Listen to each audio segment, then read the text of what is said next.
Hello there, and welcome to the Sleepy History Channel. Tonight, we are traveling back into the daily life of early humans. This was an age of ancient ancestors whose lives were shaped by skill, memory, and constant awareness. Every day required deep knowledge that most of us have lost over time. A person had to understand the land with extraordinary care. A family had to build shelter from whatever the natural world provided. A single meal could depend on choices made long before hunger ever arrived. People learned simply by watching. They survived by cooperating with one another. They carried stories in their minds because a good memory could mean safety. The more we uncover, the more familiar these ancient lives become to us.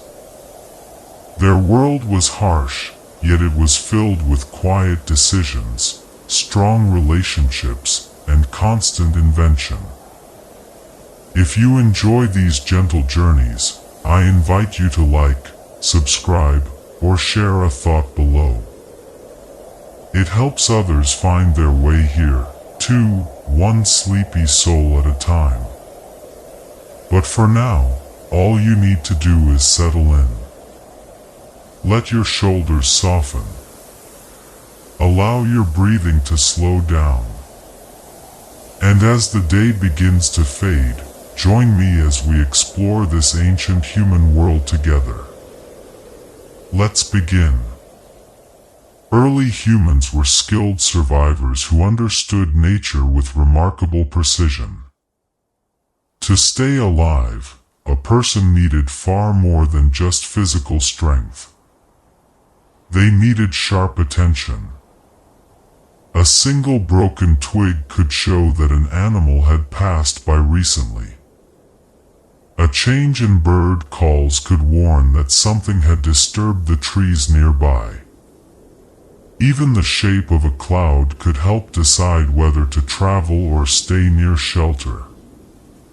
This knowledge was never written down, yet it was tested every day against hunger, cold, and danger. People learned which plants were useful, which stones broke cleanly, and which tracks were too old to follow. They had to know the habits of wild animals without frightening them away. They had to remember where fresh water might appear after a light rain. In many ways, daily life was a living science. It came from patient observation, shared memory, and hard-earned experience. The world was not just a backdrop to them. It was a system of signs, and reading it well could mean seeing another sunrise. Many prehistoric families lived in open shelters, not just deep caves. The word caveman can easily make us imagine people spending their entire lives underground. In reality, caves were only one kind of refuge.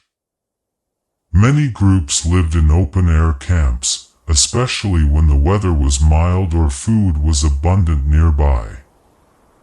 Archaeologists have found clear traces of shelters made from branches, animal hides, stones, and even mammoth bones. Some were simple windbreaks against the evening breeze.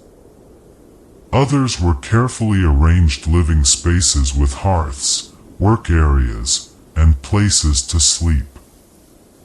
A cave could certainly be useful because it offered protection from harsh wind and rain, but it was not always comfortable. It could be damp, dark, smoky, and already occupied by dangerous animals. A shelter built outside gave people much more control over sunlight, movement, and access to food. What mattered most was not the appeal of a dark cave, but its strategic location. A good home needed safety, rich resources, and a clear view to watch the world around it. Fire changed bedtime, mealtime, safety, and storytelling forever. Before fire was controlled, darkness held a very different kind of power. Nightfall could instantly shorten activity, hide prowling predators, and turn the cold into a serious threat. A warm hearth changed all of that. It gave people comforting warmth when temperatures dropped. It made meat easier to chew and tough roots much easier to digest. It helped keep dangerous animals at a safe distance, and it drew people together after the long work of the day. Around the glowing flames, hands could repair worn tools. Children could watch adults closely and learn.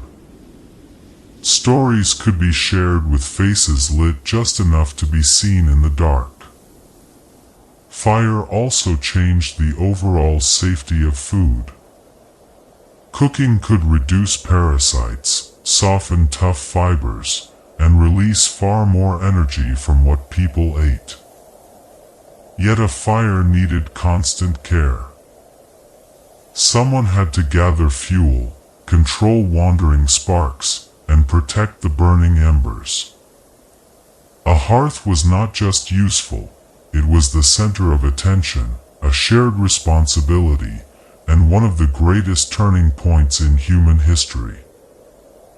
Stone Age children learned survival through play, observation, and practice. A child in a prehistoric camp was not simply waiting for adulthood to begin.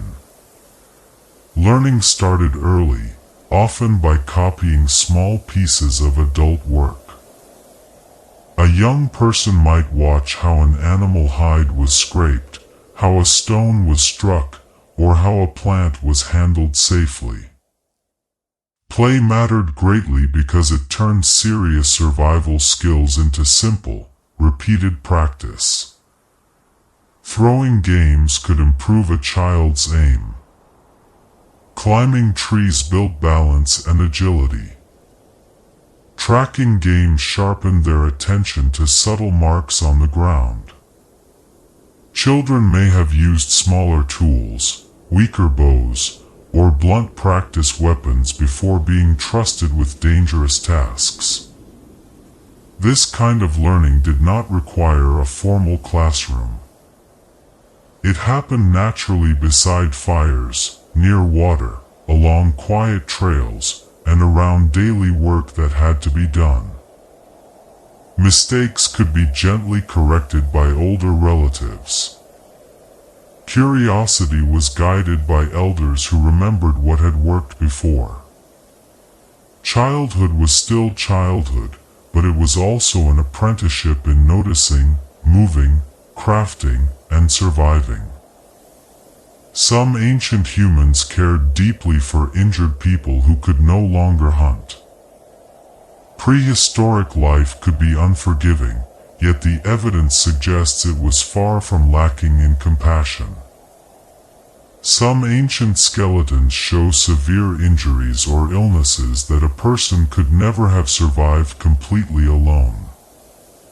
Broken bones healed over time. Teeth were lost long before death occurred. Certain physical disabilities lasted for years. That simple fact means someone helped them survive. Food had to be willingly shared. Movement had to be slowed down for the group. Protection had to be offered even when a person could not contribute in the usual way.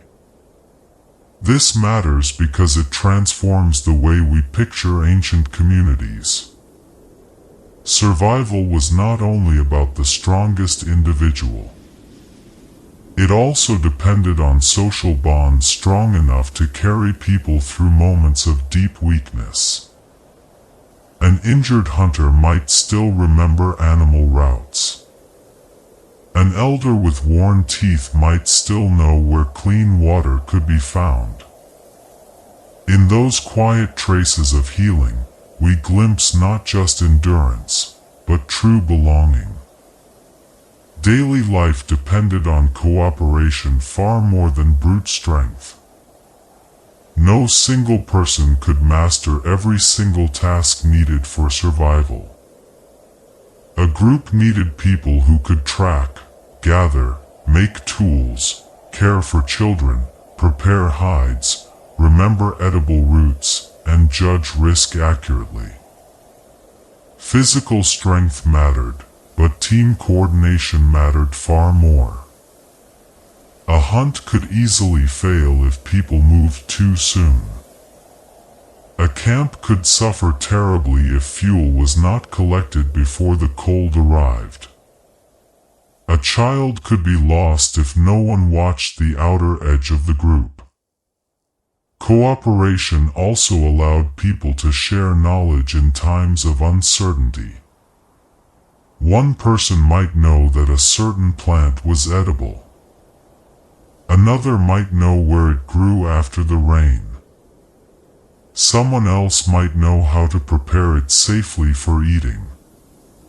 Shared knowledge made the entire group smarter than any single individual.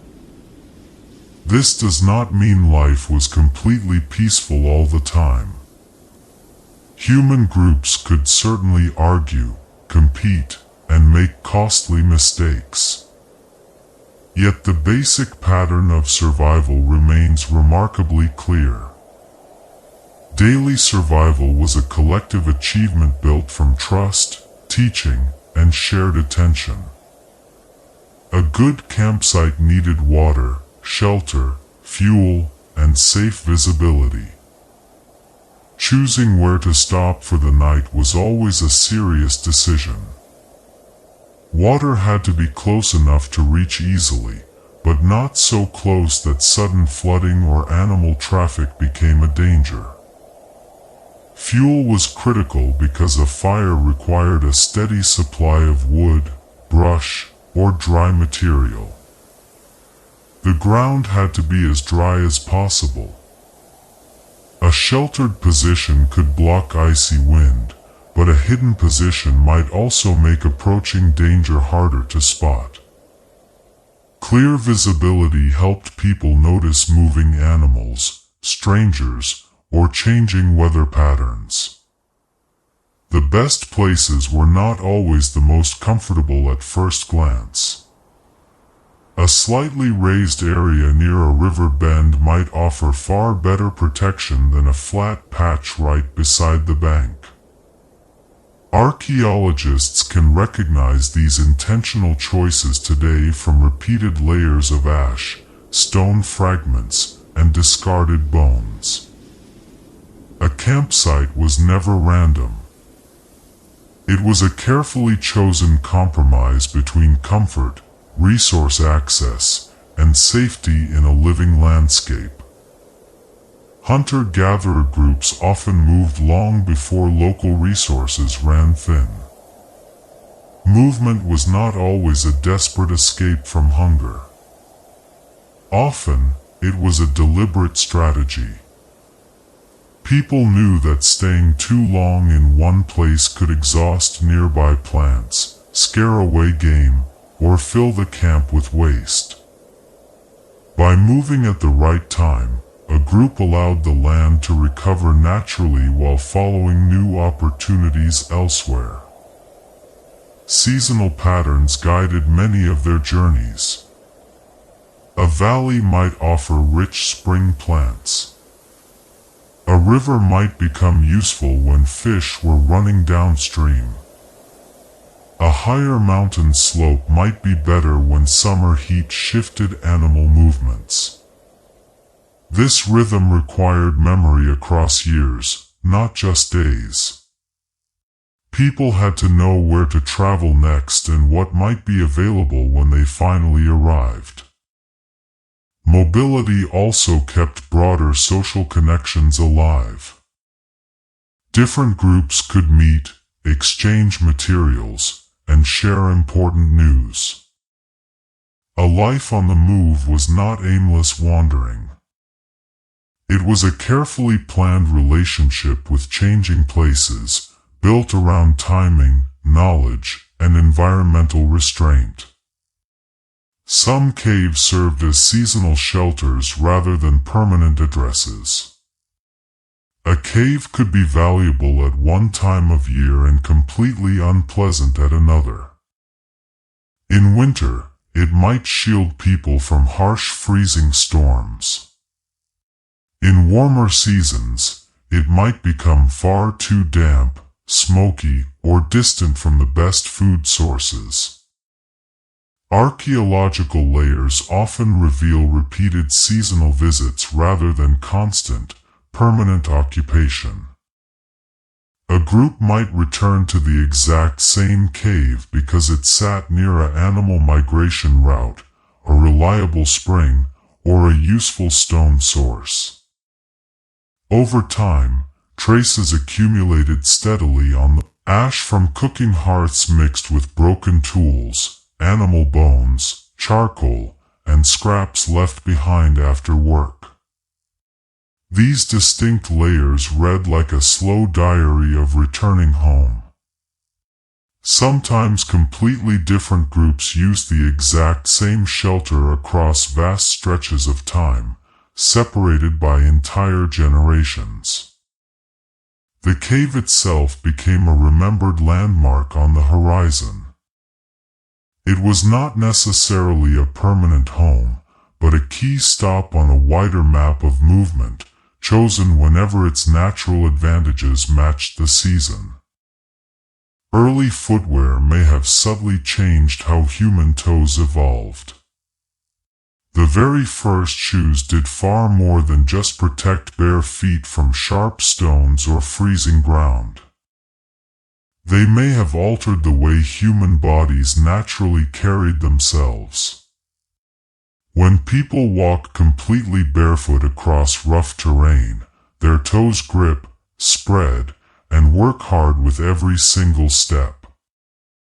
Shoes significantly reduce some of that constant physical strain. Over many generations, regular footwear may have changed the structural stress placed on toe bones, especially the smaller ones. Archaeologists cannot always find ancient shoes because leather and plant fibers decay quickly in the soil, but human bones preserve lasting clues. In some prehistoric skeletons, toe bones appear noticeably less robust, suggesting that protective footwear had become quite common. This is a remarkable thought. A simple covering tied around the foot could become powerful enough to leave a permanent trace in human anatomy. Shoes also allowed longer travel across ice, sharp stone, and thorny ground. They were not just basic clothing, they were vital tools for movement, quietly changing the relationship between the human body and the earth. Flutes carved from delicate bone prove that music echoed through. Among the most moving prehistoric discoveries are flutes crafted from bird bone or mammoth ivory. Some of these instruments are tens of thousands of years old. Their makers hollowed, shaped, and pierced them with incredible care, creating precise instruments that could produce intentional notes. This reveals some people living in harsh ice age conditions still devoted valuable time to sound, beauty, and shared artistic experience. A flute required careful material selection and skilled handiwork. Bird bones were naturally hollow, which made them useful, though they were quite fragile to carve.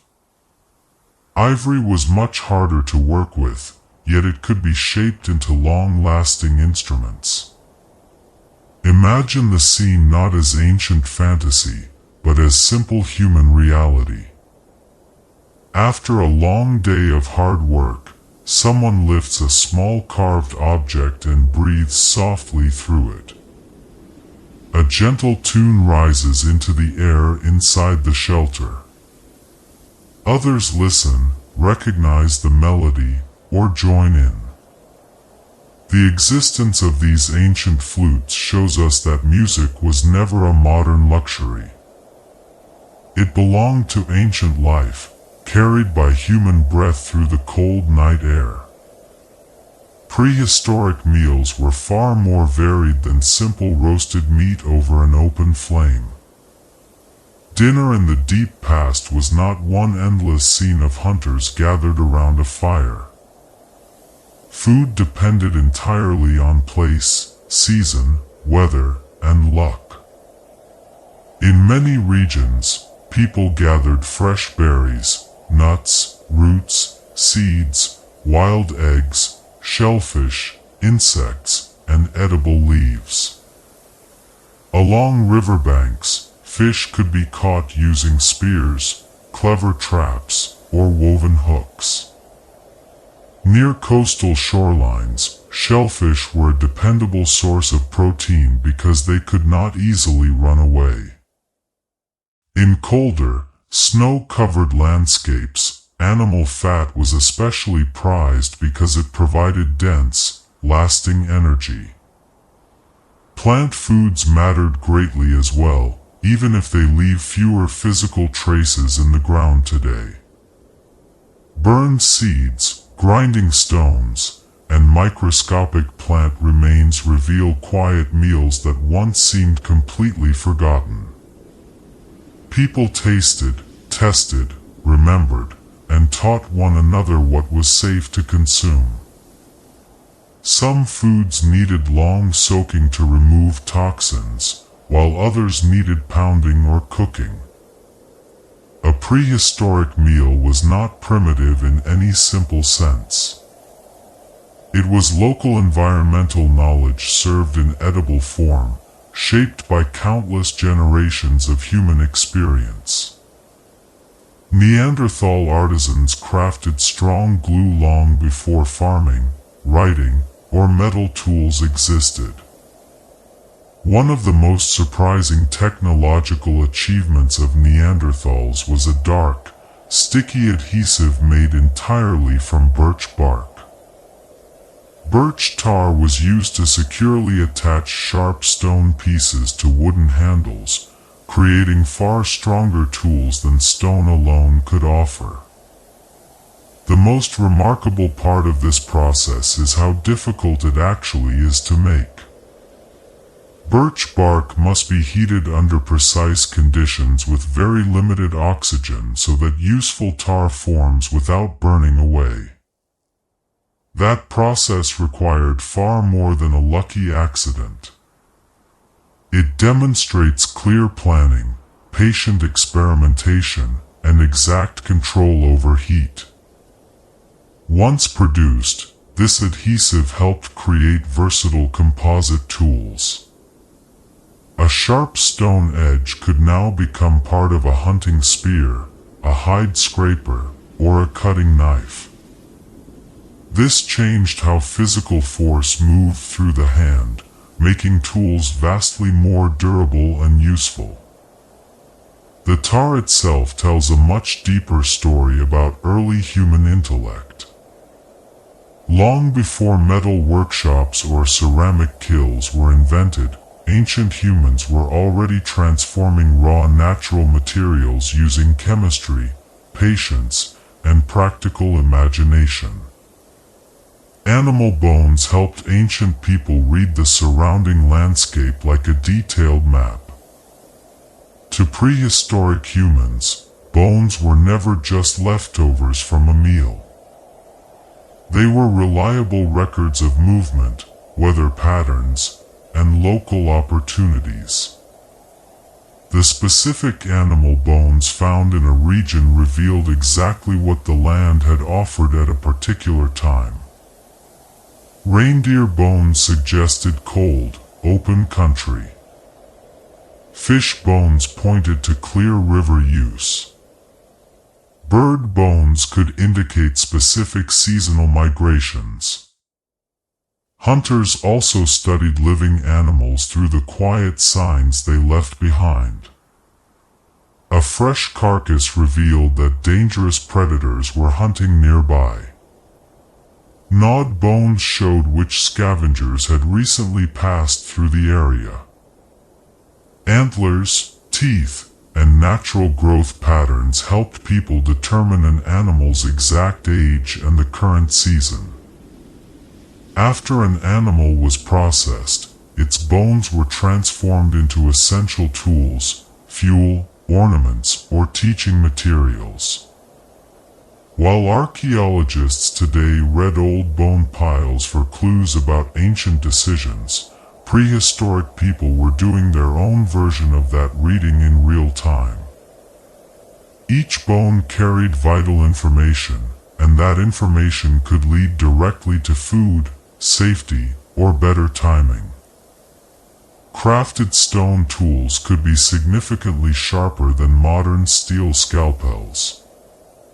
A freshly struck flake of flint or obsidian can have an edge so fine that it cuts through material with startling ease.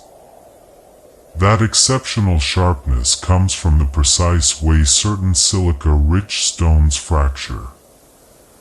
When struck at just the right angle, they break along smooth curves, leaving razor-thin edges that slice effortlessly through hide, meat, sinew, or plant fibers. This was never a matter of simply smashing rocks together. Skilled toolmakers possessed a deep understanding of force, angle, texture, and the hidden structure of the stone. A single precise strike could create a perfectly usable blade, while an improper hit could ruin the entire piece. Different tasks required very different edges. A wide scraper for animal hides was crafted quite differently than a sharp point for a hunting spear. A tiny flake could be ideal for delicate, detailed work. Some tools were resharpened again and again until they became much smaller than when they were first made. The incredible sharpness of stone reminds us that technology does not require metal to be sophisticated. In practiced hands, raw stone became true precision engineering. Ancient footprints preserve ordinary days better than grand royal tombs ever could. Bones can tell us who lived and died, but footprints catch real people in mid-motion. A trail pressed into soft mud or volcanic ash can show direction, speed, body size, and the comforting presence of children walking beside adults. The most powerful aspect of a footprint is its immediate connection to a living moment. Someone stepped right there. Their body weight shifted. Their toes pressed into the soft earth. Then the surface hardened, preserving that passing second for thousands or even millions of years. Unlike a crafted tool, a footprint was never made to last. That temporary nature is precisely what makes it feel so close to us today. It captures a quiet walk across a wet surface, a pause beside water, or a group moving together through the landscape. In rare cases, animal tracks appear alongside them, offering a glimpse into a wider moment in time. These subtle impressions do not record kings or legendary battles, they preserve real human movement. They transform prehistory from a distant concept into a sequence of relatable human steps. Crafting a single spear point required immense patience, skill, and steady hands. Creating a spear point began long before it was ever attached to a wooden shaft. First, The maker had to locate the exact right stone, as not just any rock would work. The material had to break predictably, hold a keen edge, and withstand heavy impact without shattering. Next came the careful shaping process. Small flakes were removed in precise sequences, with every strike altering the balance of the stone. Gentle pressure was applied using bone or antler tools to refine the edges. Too much force could instantly snap the point in half, while too little could leave it heavy and uneven. The finished object had to perfectly fit its intended purpose. A hunting point needed to penetrate deeply and remain securely attached during use. It might be bound to wood using animal sinew, strong plant fibers, or natural tar adhesive. The wooden shaft itself had to be laboriously straightened and balanced. What appeared simple from a distance was actually a complex chain of thoughtful decisions. A well-made spear point was stored knowledge brought to life by hands that truly understood material, motion, and purpose. Prehistoric people carried versatile toolkits across surprisingly vast distances. A person moving through an Ice Age landscape could never assume that useful stone would appear whenever it was needed. High-quality raw material was unevenly scattered across the land. Certain sources of flint, chert, or obsidian were so valuable that groups carried pieces far from where they were first gathered. These transported stones reveal clear long-term planning. A group might prepare stone cores that could later produce sharp flakes on demand wherever they traveled. They might carry finished points, scrapers, or blades wrapped safely for future use. Every item added weight to their journey, so the toolkit had to be remarkably practical. Carrying too little equipment could prove dangerous, while carrying too much would slow their movement down. Archaeologists can trace these stones back to distant geological origins, proving that materials moved across impressive physical ranges. Some of this movement came from long journeys, while some likely occurred through trade and exchange between neighboring groups. Either way, a toolkit was much more than just a bag of random items. It was a portable set of possibilities, carried carefully through uncertain landscapes. Ancient cave art reveals minds filled with vivid memory, planning, and imagination. Deep inside dark, quiet caves, ancient artists rendered animals with astonishing visual confidence. These paintings were never careless scribbles on stone. Many demonstrate an intimate knowledge of animal movement, muscle structure, posture, and behavior. A painted horse seems ready to step forward into the room, while a bison twists with the genuine force of a living body. To create these enduring images, people had to prepare natural pigments, bring fire for light, choose suitable rock surfaces, and work in spaces that were often difficult to reach. The act of creation required thorough planning. It also required shared cultural meaning, as not every wall was painted and not every cave was used in the same way. Some artists cleverly used the natural contours of the rock to enhance their work. A rounded bulge in the stone became an animal's muscular shoulder, while a thin crack suggested the line of a back or horn. These sacred places show us that prehistoric humans were not merely surviving day to day. They were actively remembering the world around them, interpreting its beauty, and turning personal experience into lasting marks on the earth. A broken flint blade could always be reshaped into something useful once again. Waste was not treated the way modern people often treat it. If a tool broke, it did not instantly become rubbish. A snapped blade might be reshaped into a scraper. A dull edge could be retouched into a cutting flake. A small leftover piece could serve for piercing, trimming, or scraping. This habit of reuse made sense in a world where good material took real effort to find. Even tiny fragments could matter if they saved time at the right moment.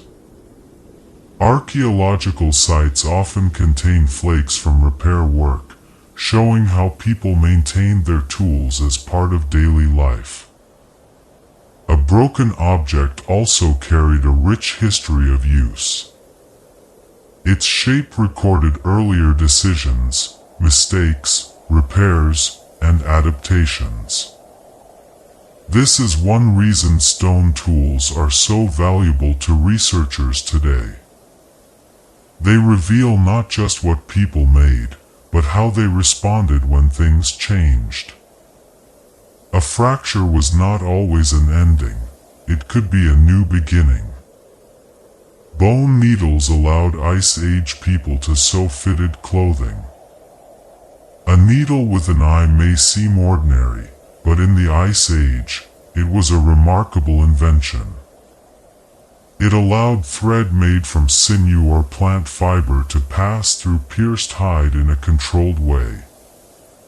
That made clothing more fitted, more layered, and far more protective against freezing air.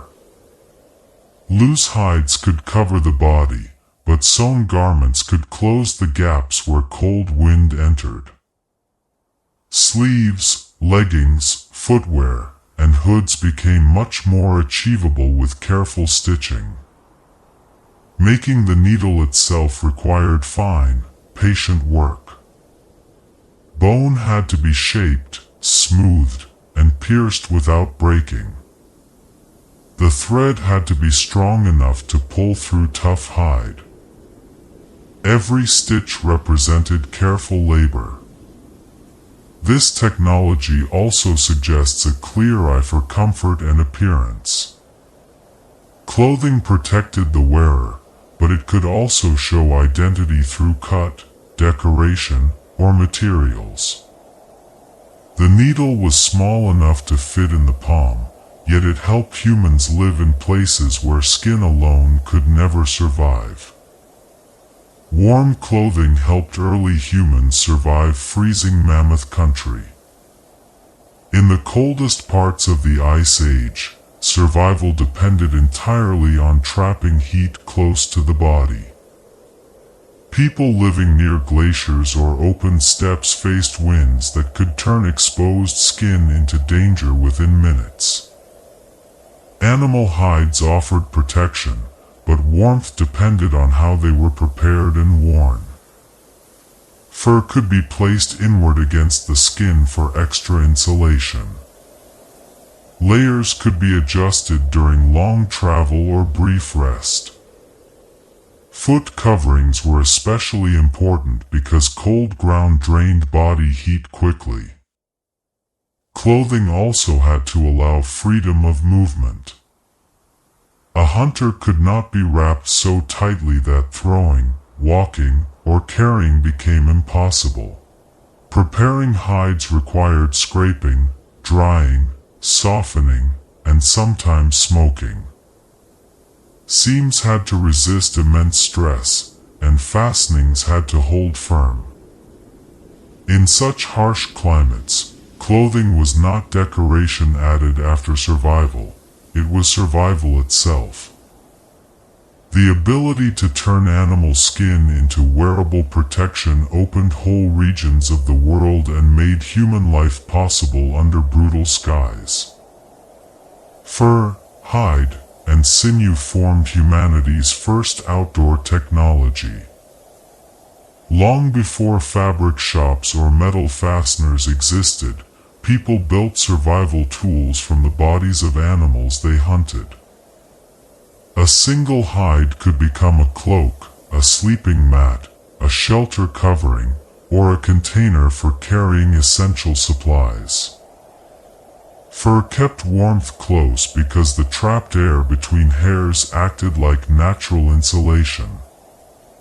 Sinew taken from animal tendons could be dried, split into fibers, and used as strong thread or binding cord. These materials were not simply taken and worn right away, they had to be thoroughly worked. A skin needed deep scraping to remove remaining fat and tissue. It might be stretched, softened, smoked, or rubbed with natural substances that helped preserve it. Sinew had to be prepared carefully so it would not snap at the wrong moment. This was technology made without factories, but it was far from simple. Every usable strip of hide represented deep knowledge of texture, weather, decay, and strength. In a cold or shifting world, animal materials became portable shelter, repair kits, and protection all in one. A simple hearth could easily become the true center of social life.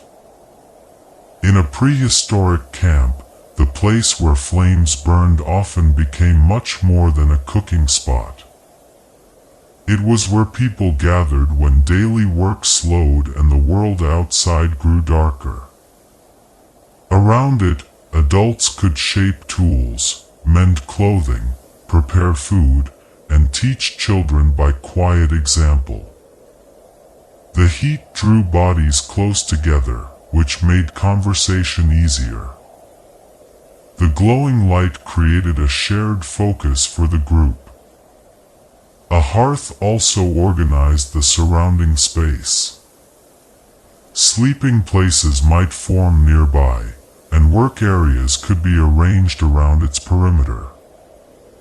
Ash and charcoal built up in distinct layers, leaving traces that archaeologists still find today. Sometimes a hearth was used only once, while other times the exact same spot was returned to again and again until the ground itself held the memory of repeated evenings. It is easy to overlook such a small circle of stones or ash, yet it may have been one of the most important places in daily life. It turned a temporary camp into a true human gathering place. Rising smoke kept biting insects away while warming the shelter. Anyone who has sat near a campfire knows that smoke can be annoying, but in prehistory, it had real practical value. Mosquitoes, flies, and other biting insects could make warm seasons miserable. They could disturb essential sleep, irritate skin, and threaten health. A smoky fire helped create a protective zone where people and stored food were far less attractive to pests.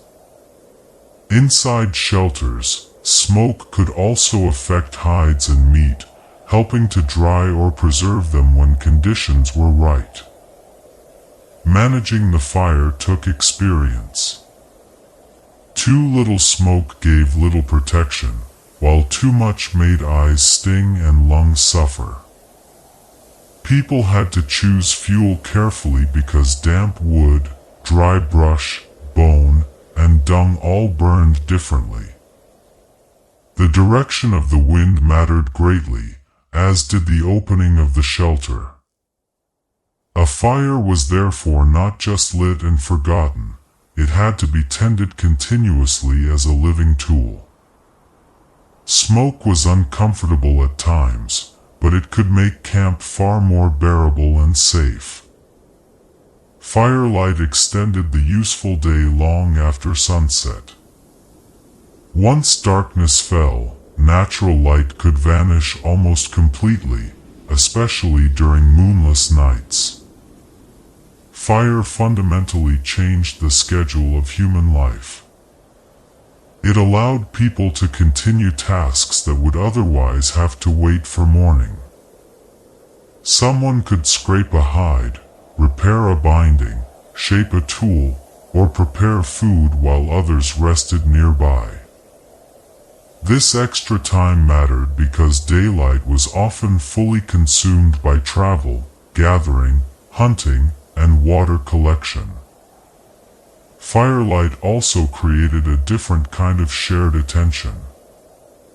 People sitting close together could watch hands move, hear instructions, and notice details that might be missed during a busy day. The flames did not make the night safe in the modern sense, but they made it usable. They turned darkness from a strict barrier into a slower, productive part of the day. Imagine the difference this simple change made across generations. It provided more time to teach, more time to plan, and more time to remember.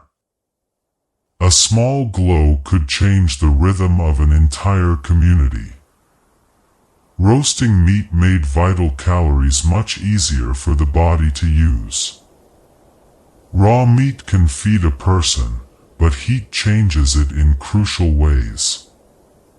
Cooking begins to break down tough muscle fibers and connective tissue, which makes chewing easier and digestion less costly to the body.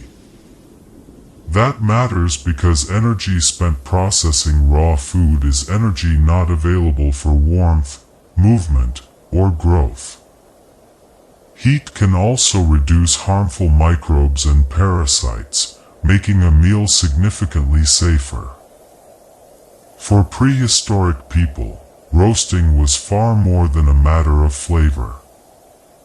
It was a way of unlocking hidden value from a hard-won animal.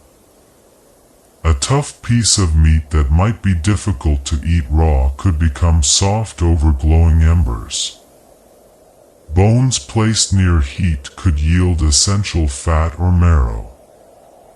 Cooking also made sharing much easier because food could be divided and eaten by people with different physical needs, including young children and elders. The smell alone may have drawn the group together at the end of the day. A roasted meal was therefore not just a feast, it was biology, safety, and community gathered around heat.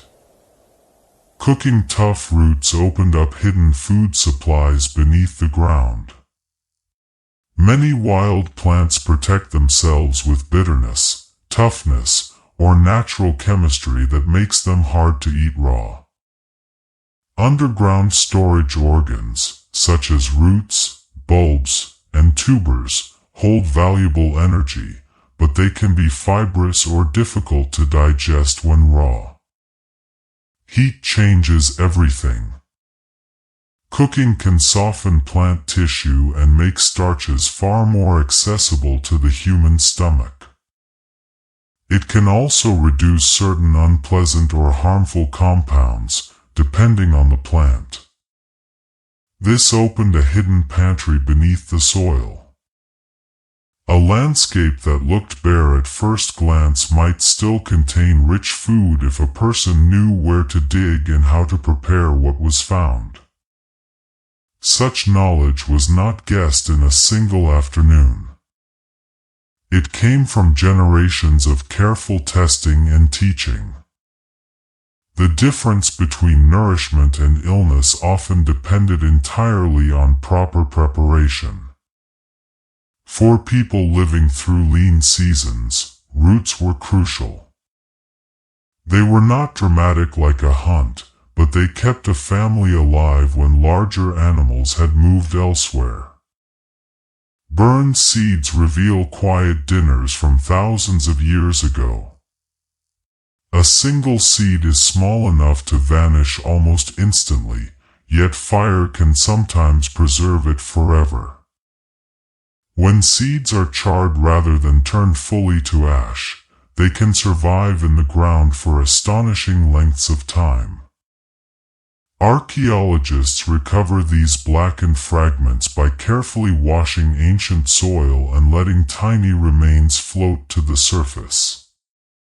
Under magnification, a burned seed can identify a specific plant that someone gathered, cooked, spilled, or stored.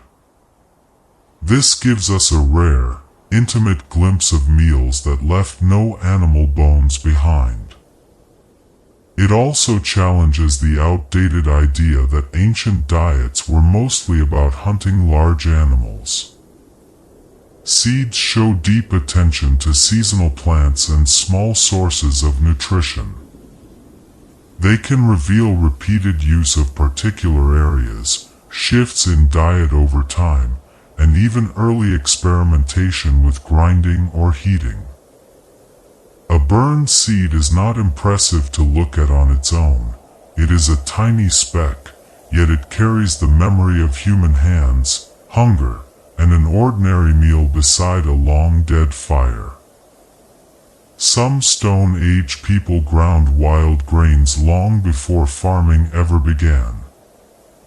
Grinding grain is often associated with settled farming villages, but the habit began much earlier in human history.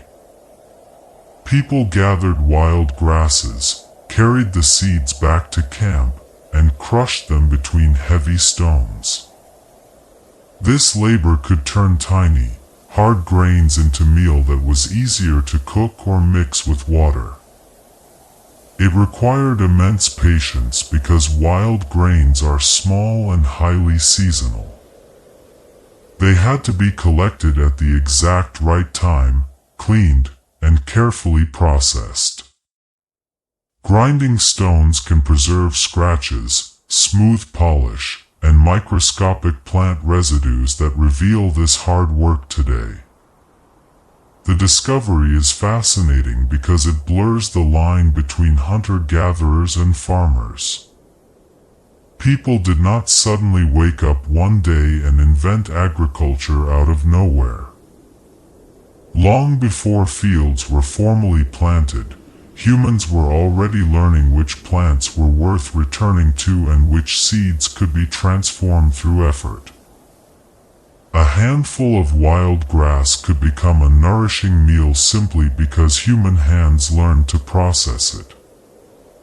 Honey was likely one of the sweetest wild treasures in the ancient world. In a world without refined sugar, honey would have been extraordinary. It offered intense sweetness, quick energy, and a taste unlike almost anything else available in nature. Getting it was no easy task. Wild bee nests could be hidden deep in hollow trees, rock cracks, or high cliff faces. Collecting honey meant facing painful stings, dangerous climbing, or smoking out a defensive hive. Ancient rock art in several regions shows people reaching for honeycombs, suggesting the golden prize was well worth the risk. Honey was not only valuable as food. Beeswax could be useful for lighting, waterproofing, hafting tools, or shaping objects. The comb itself offered nutritious larvae and wax alongside the sweet liquid. Its high value made honey gathering a memorable event in seasonal life. Imagine the excitement of finding a hive after days of plain food. For children, elders, and tired travelers, a little honey would have felt almost miraculous. It was nature's rare sweetness, guarded by insects and gathered with brave determination. Shellfish provided coastal families with reliable food and little danger. Along shorelines, food could be found right where the land and sea met. Shellfish were especially valuable because many could be collected without chasing, stalking, or facing large, dangerous animals. Mussels, limpets, clams, and oysters often lived in predictable, accessible places. People who understood the tides could gather them at the right moment, then cook or open them near camp. Shell middens, which are massive heaps of discarded shells, show that many coastal groups return to these exact foods again and again. These remains can become enormous over time, standing almost like monuments made from ancient meals. Shellfish provided essential minerals and protein, supporting communities when hunting on land proved uncertain. Of course, environmental knowledge still mattered. Some waters could harbor dangerous toxins, and rough coasts carried their own natural hazards. Yet compared with many hunts, shellfish offered a dependable reward. The shore was not just scenery, it was a living storehouse uncovered and covered again by the steady rhythm of the tide. Crafted fishing hooks show that dinner sometimes came from deep water. A hook is a small object with a big idea inside it. It allows a person to reach beyond the shoreline and pull hidden animals out of the water. Early hooks were carved from bone, shell, thorn, or wood, depending on local materials. Their deliberate shapes reveal careful, creative thinking. The curve had to hold bait, catch in a fish's mouth, and resist breaking under strain. Fishing also required quiet patience and deep knowledge of animal behavior. People had to understand where fish gathered, when they fed, and what might tempt them to strike.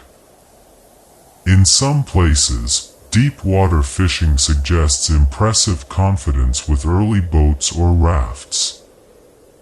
The daily catch could include species that never came close to the shore. This means prehistoric diets were sometimes connected to watery worlds that could not even be seen from dry land. A hook was quiet technology. It did not thunder like a mammoth hunt, yet it opened a whole realm of food beneath the water's surface. Woven nets may have fed far more people than hunting spears ever did. A spear catches only one target at a time, assuming the throw is accurate. A net can gather many animals all at once. That simple difference may have made netting one of the most powerful food technologies in prehistory. Nets could be used for fish, birds, rabbits, or other small animals, depending on how they were constructed and placed. They required strong cordage, and cordage required natural fibers prepared with extraordinary care. Twisting plant strands or animal sinew into usable line took time, but the end result transformed daily life. A well-placed net could work while people waited, watched, or guided animals toward it. It could also involve several members of a group, including those who were not strong enough for dangerous hunts. Unfortunately, ancient nets rarely survive because organic fibers decay quickly in the soil. Their subtle shadow remains only in impressions left on clay, specialized tools used to weave cord, and later cultural traditions. The idea is striking. Some of the most important prehistoric tools may have been soft, flexible, and almost invisible to modern archaeology. People followed animal migrations with careful, seasonal knowledge. Large animal herds often shaped the entire calendar of human movement. Reindeer, bison, horses, and other animals did not wander randomly across the landscape. They followed food supplies, changing weather, breeding cycles, and safe routes across the terrain. People who depended on them had to think months ahead. A herd might pass through a particular valley only during a narrow window of the year. If a group missed that window, the opportunity was gone until the next season. Following animals required clear memory of river crossings, grazing grounds, sheltered mountain passes, and dangerous bottlenecks. It also required restraint, as overhunting a single location could weaken future returns for years to come. Seasonal knowledge tied people to time just as much as to the land itself. A group might know when certain tracks would appear, when young animals would be vulnerable, or when fat reserves were highest. This was not blind pursuit, it was a deeply informed relationship with moving life. The animals carried their own map through the year, and skilled humans learned to travel right along its edge. A mammoth hunt required careful planning long before the chase ever began. Bringing down a mammoth was never a matter of rushing at a giant animal with courage alone. It demanded intense preparation and strategy.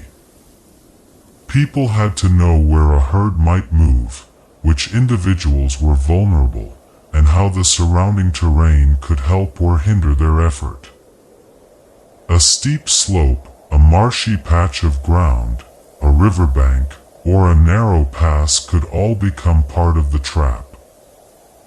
Weapons had to be completely prepared before the encounter occurred. Communication between hunters had to be crystal clear. The danger was very real, as a single wounded mammoth could kill a person in an instant. Success often required driving, surrounding, or isolating an animal rather than simply throwing spears at random. Afterward came another enormous task. The massive body had to be butchered before scavengers arrived. Meat, fat, hide, bone, and ivory all possessed immense practical value. A single animal could feed and supply a group for a long time. The hunt itself was merely the most dramatic moment in a much longer chain of knowledge, strategy, and labor. Small game often mattered far more than dramatic big hunts. The most famous prehistoric cave paintings show massive animals, but daily meals often depended on humbler prey. Rabbits, birds, fish, tortoises, and other small animals were usually much easier to find than a giant herd. They were far less dangerous to capture and remained available when large game had migrated away. Small prey could also be gathered by children, elders, or people working close to camp. Traps, snares, digging sticks, thrown stones, and woven nets could all be used effectively. This kind of food rarely feels heroic in popular imagination, yet it kept people alive through long stretches of ordinary time. A single rabbit did not feed an entire community, but many small, consistent successes added up over time. Archaeological bone piles frequently show repeated reliance on these overlooked small animals. Survival belonged not to the biggest single kill, but to the most reliable catch. Prehistoric life was built from small, quiet victories just as much as spectacular ones. Women likely gathered a major portion of the daily food supply. In many hunter-gatherer societies known from historical study, plant gathering, and small food collection provided a major share of everyday calories. While social roles varied widely between different ancient groups, women likely made essential contributions through gathering, processing, and holding deep knowledge of edible landscapes. This was never secondary work. A person collecting wild plants needed to understand seasons, growth stages, poisonous look-alikes, storage methods, and complex preparation techniques. A mistaken choice could make the whole group sick, while a good choice fed children, elders, and tired hunters alike. Gathering also meant reading subtle changes across the terrain. A patch of land that looked empty to an untrained eye might be full of nutritious roots to someone with experience. Seeds, nuts, leaves, berries, and tubers all followed their own specific seasonal timing. This labor required keen memory and judgment, not just physical time. The old image of men providing everything through big hunts is far too simple. Daily survival depended on a wider food economy, and women were central to its daily success. Children may have routinely spotted edible plants that adults walked right past. Small eyes close to the ground can notice subtle details that taller people miss. A child moving slowly near camp might spot hidden berries under thick leaves, bird eggs in low nests, fresh mushrooms after rain, or tender shoots pushing through the soil. In a foraging life, natural curiosity became immensely useful. Children were not passive mouths to feed. As they grew, they contributed small, valuable finds while learning how the world worked. Adults corrected mistakes and taught caution, as not every bright berry or tender leaf was safe to touch or eat. Over time, a child's attention became finely trained in smell, texture, season, and place. Their daily discoveries may have been modest, but modest food mattered greatly to the group.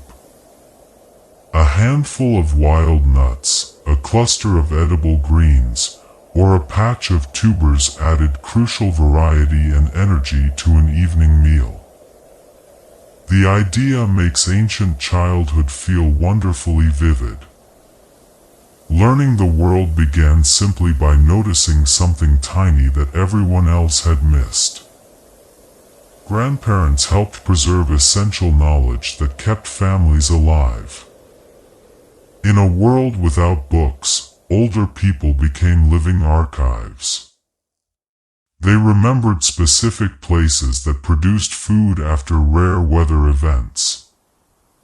They knew which past winters had been the hardest. They could recognize when a familiar travel route had become unsafe. Grandparents also assisted with childcare, freeing younger adults for physically demanding work. Their value was not measured in speed or strength, but in memory, judgment, and calm experience. A person who had survived many seasons carried lessons that younger people had not yet had time to learn. They could recognize early signs of illness, teach intricate tool-making habits, or settle disputes before they threatened group unity. This may be one reason long human lifespans matter so much to our species. Older adults extended knowledge far beyond a single generation. They allowed a community to remember critical events that no living child had ever seen. In prehistoric life, a grandparent's story was practical survival information disguised as memory, and that memory saved lives. Elders remembered safe routes through changing and dangerous landscapes. A landscape changes over time, though not all at once. Rivers shift their flow, paths flood, and unexpected rockfalls block familiar passages. Predators often favor specific areas during certain seasons. People with long experience carry detailed mental maps shaped by years of travel. An elder might remember where a river crossing was shallow in late summer, where severe storms gathered first, or where safe shelter could be found if the weather turned cold. Such knowledge was especially important during long journeys between seasonal camps. Taking the wrong route could waste precious energy or expose the entire group to danger. Choosing the right path could save days of travel. These routes were not marked with physical signs. They lived in spoken directions, landmarks, gestures, and repeated movement. A high ridge, a sharp bend in a river, or a distinctive stone could guide the way safely. Young people learned by walking directly alongside those who already knew the path. In this sense, geography was inherited. The land was not merely seen, it was remembered through people, and elders kept that memory accurate. Prehistoric babies were carried close through long days of work. Human infants remain helpless for a long time, and prehistoric parents could not pause survival work until a baby grew stronger. Carrying was absolutely essential. A baby might be held securely against the body in a sling, wrap, or hide carrier, leaving the adult's hands free for gathering food, walking, or camp tasks. Close carrying kept the infant warm, safe, and calm. It also allowed feeding and comforting without needing to stop daily work. The soothing sound of adult voices, the rhythm of walking, and the steady contact of warm skin or fur shaped a baby's earliest world. This practice also created important social effects. Other relatives could carry the child, building strong bonds beyond the mother alone. Archaeology rarely preserves organic slings, but the physical need for them is easy to understand. A mobile lifestyle required mobile childcare. The smallest members of the group traveled inside the daily movement of everyone else, learning faces, sounds, and safety long before they could speak. Childcare belonged to the whole group, not just a single parent. Raising a child in prehistoric life was far too demanding for one person to manage alone. Babies needed constant carrying, feeding, warmth, protection, and attention. Older children required watching and patient teaching. Shared care made survival much more realistic. Aunts, uncles, siblings, grandparents, and trusted companions all helped nurture the young. This wider care pattern is known as cooperative breeding, and it stands as one of humanity's greatest strengths. It allowed children to learn from many adults rather than relying on only one. It also gave parents key opportunities to gather food, craft tools, or rest. Social bonds deepened through these repeated acts of care.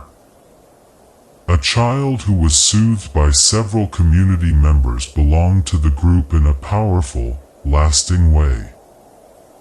Shared childcare also protected against sudden disaster. If one parent became ill or died, others could immediately step in to provide support.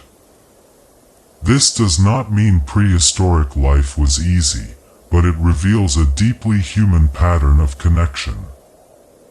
Survival was not only hunted or gathered, it was held together. Young hunters practiced with small weapons before joining real hunts. No one becomes skilled with a hunting spear simply by growing older. Young people had to practice endlessly. They likely threw weighted sticks at targets, used lighter practice spears, or aimed at small animals before joining dangerous pursuits. Practice built muscle memory, precise judgment of distance, and an understanding of how weapons behaved in the air. It also taught crucial restraint. Throwing too early meant the animal escaped. Standing in the wrong place meant the hunter became the one in danger. Experienced hunters could correct posture, grip, timing, and the choice of target. The learning was physical, but it was also deeply social. A young person had to understand subtle group signals and trust others during a fast chase. Mistakes made during practice were survivable. Mistakes made during a real hunt could injure community members or waste a rare food opportunity. By the time a youth joined a serious hunt, they were not simply being brave, they were carrying years of dedicated rehearsal in their hands. Ancient children left handprints beside adults on cave walls. Some cave walls preserve hand stencils of various sizes, including small outlines that likely belonged to children or adolescents. To make such a mark, a hand was pressed against the stone while mineral pigment was blown or dabbed around it. When the hand was lifted, its clear outline remained behind. The result feels remarkably immediate across immense spans of time. It is not a detailed face or a written name, but it is a vivid physical presence. A child stood right there, close enough to touch the cold wall, participating in an act that mattered deeply to the group. These small handprints challenge the idea that sacred or symbolic spaces belonged exclusively to adults. Young people may have watched, learned, helped prepare pigments, or taken part in the visual marking itself. The handprint is simple yet incredibly powerful. It reminds us that childhood existed inside a shared life of meaning. In the quiet darkness of a cave, someone young reached out, and the shape of that moment remained forever. Tiny footprints show that children explored deep, mysterious caves. In certain ancient caves, small footprints appear far from natural daylight. They show that children sometimes moved through narrow underground passages alongside adults, or perhaps in groups of their own. This discovery is astonishing because deep caves were not casual spaces. They were pitch dark, uneven, and full of potential danger. Anyone entering needed reliable light, confidence, and a clear knowledge of the route back out. A child's footprint preserved in soft clay can reveal their pace, direction, and physical size. Sometimes the prints show children running, wandering, or closely following others. They make prehistory feel startlingly alive. We can almost hear the sound of breathing, see the warm flicker of a torch, and feel the careful placement of small feet on damp ground. These traces do not tell us exactly why the children were there. They may have been part of formal teaching, rituals, exploration, or simple curiosity.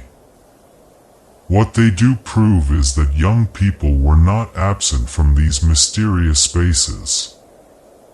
They walked into the deep dark, and the earth remembered them. Play taught children tracking, throwing, climbing, and physical balance. For children, play is fun. For a prehistoric community, it was vital preparation. A chasing game trained speed, endurance, and spatial awareness. Throwing smooth stones at a target built accurate aim. Balancing on fallen logs strengthened feet and legs for navigating rough terrain. Pretending to follow animal tracks trained young eyes to notice subtle patterns and disturbances in the brush. None of this had to feel like formal education, which is the true genius of play. It allowed children to practice essential skills repeatedly without making every moment feel heavy or solemn. Young animals learn in a similar way, and human children naturally did as well. The key difference was that humans could fold imagination into their practice. A game could become a pretend hunt, a simulated journey, or a manageable danger. Adults likely encouraged these useful games because they saw how rapidly children learned through them. In a world where real mistakes were costly, play offered a safer training ground. Laughter and survival were not opposites, they grew together. Stories helped people remember danger without facing it directly. A crucial warning is much easier to remember when it is shared as a story. Instead of simply stating that an area was unsafe, an elder could tell a vivid tale of what had happened there. A hidden marsh, a treacherous river crossing, a poisonous plant, or a predator's den became part of a spoken account that stayed in the mind. Stories gave concrete shape to unseen danger. They allowed people to learn from events they had not personally experienced or survived. They also carried emotional weight, which made memory far stronger. Around the evening fire or during a long walk, a young person learned why certain choices mattered.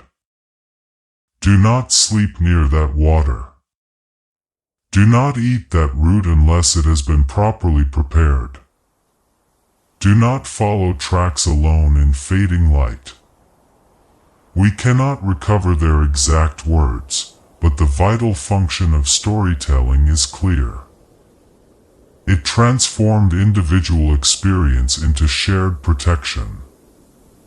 It allowed one person's past mistake to become everyone's lasting knowledge, outliving the person who first learned the lesson.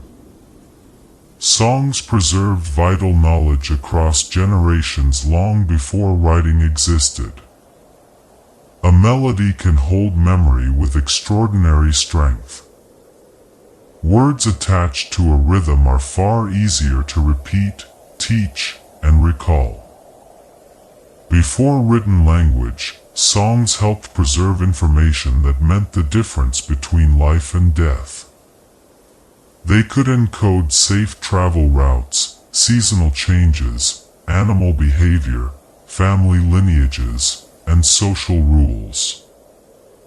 The structure of a tune acted like a supportive frame, keeping the details in their proper order. People still rely on this power today when young children learn through simple rhymes. In prehistoric communities, the stakes were immeasurably higher. A song about a journey helped someone remember key landmarks. A song about plants preserved knowledge of when a harvest was ready. A song about ancestors kept family relationships clear across generations. Music also travels directly through the body. A melody can be learned long before a child fully understands every word, and the meaning unfolds as they grow. This made song a remarkable vessel for ancient knowledge. Long before marks were placed on a page, the human voice carried mental maps made entirely of sound. Rhythmic music strengthened social bonds around the campfire. When people move, sing, or drum in time together, something powerful occurs. The entire group begins to feel coordinated and connected. Breathing, clapping, stepping, or vocal patterns create a shared rhythm that makes individuals feel part of something much larger than themselves. In prehistoric life, that connection was essential. Cooperation was a requirement for survival, and music helped strengthen deep mutual trust. Around the hearth, repeated rhythms marked celebrations, mourning, teaching, or the release of tension after a difficult day. No one needed a complex instrument to participate. Hands, stones, wooden sticks, and human voices could build rich musical patterns. The effect was as emotional as it was practical. Shared rhythm calmed fear, focused collective attention, and made memory easier to hold. It helped young children feel a profound sense of belonging. Archaeology cannot recover every song, but it proves that ancient people crafted instruments and sought out acoustic spaces. Music was not an extra decoration on life, it helped hold the social world together. Red ochre was used to honor bodies, mark objects, and decorate cave walls. This deep red mineral was one of the most important materials in the prehistoric world. It could be scraped from natural deposits, ground into fine powder, and mixed with fat, water, or organic binders. Once prepared, it became vibrant paint with incredible staying power. People used it on stone surfaces, portable objects, and likely directly on human skin. Its vivid color may have reminded them of blood, warmth, life, or transformation. While we cannot know every symbolic meaning it held, the physical effort involved is unmistakable. Ochre was carefully collected, processed, stored, and transported across long distances. Some preserved pieces show deep grooves from being rubbed repeatedly, like ancient crayons worn down by use. In subterranean caves, the red pigment outlasted the hands that applied it by tens of thousands of years. A simple natural mineral became a powerful medium for marking presence, memory, and identity. It turned raw earth into a message, and that message still reaches us today. Pigments had to be collected, crushed, mixed, and carried with intent. A painted mark on a cave wall began far from where it eventually appeared. Someone first had to locate the proper minerals out in the landscape. Red ochre, yellow ochre, dark manganese, and charcoal all possessed different natural properties. Some were soft enough to scrape directly, while others required pounding with stone tools. The resulting powder had to be made usable, often by blending it with liquid or animal fat so it would adhere to rock. This multi-step process required tools, specialized containers, and immense patience. It also demanded artistic choice. A painter had to decide which color suited a specific rock surface and how best to apply it. Fingers, pads of moss, chewed wooden sticks, fibrous brushes, and hollow blowing tubes were all utilized in different contexts. The prepared pigment often had to be carried deep underground along with a lamp or torch. By the time an image appeared, it was the result of a long, deliberate chain of human actions. Ancient color was never casual. It was gathered from the earth and transformed by human intention. Cave painters understood animal movement with astonishing visual accuracy.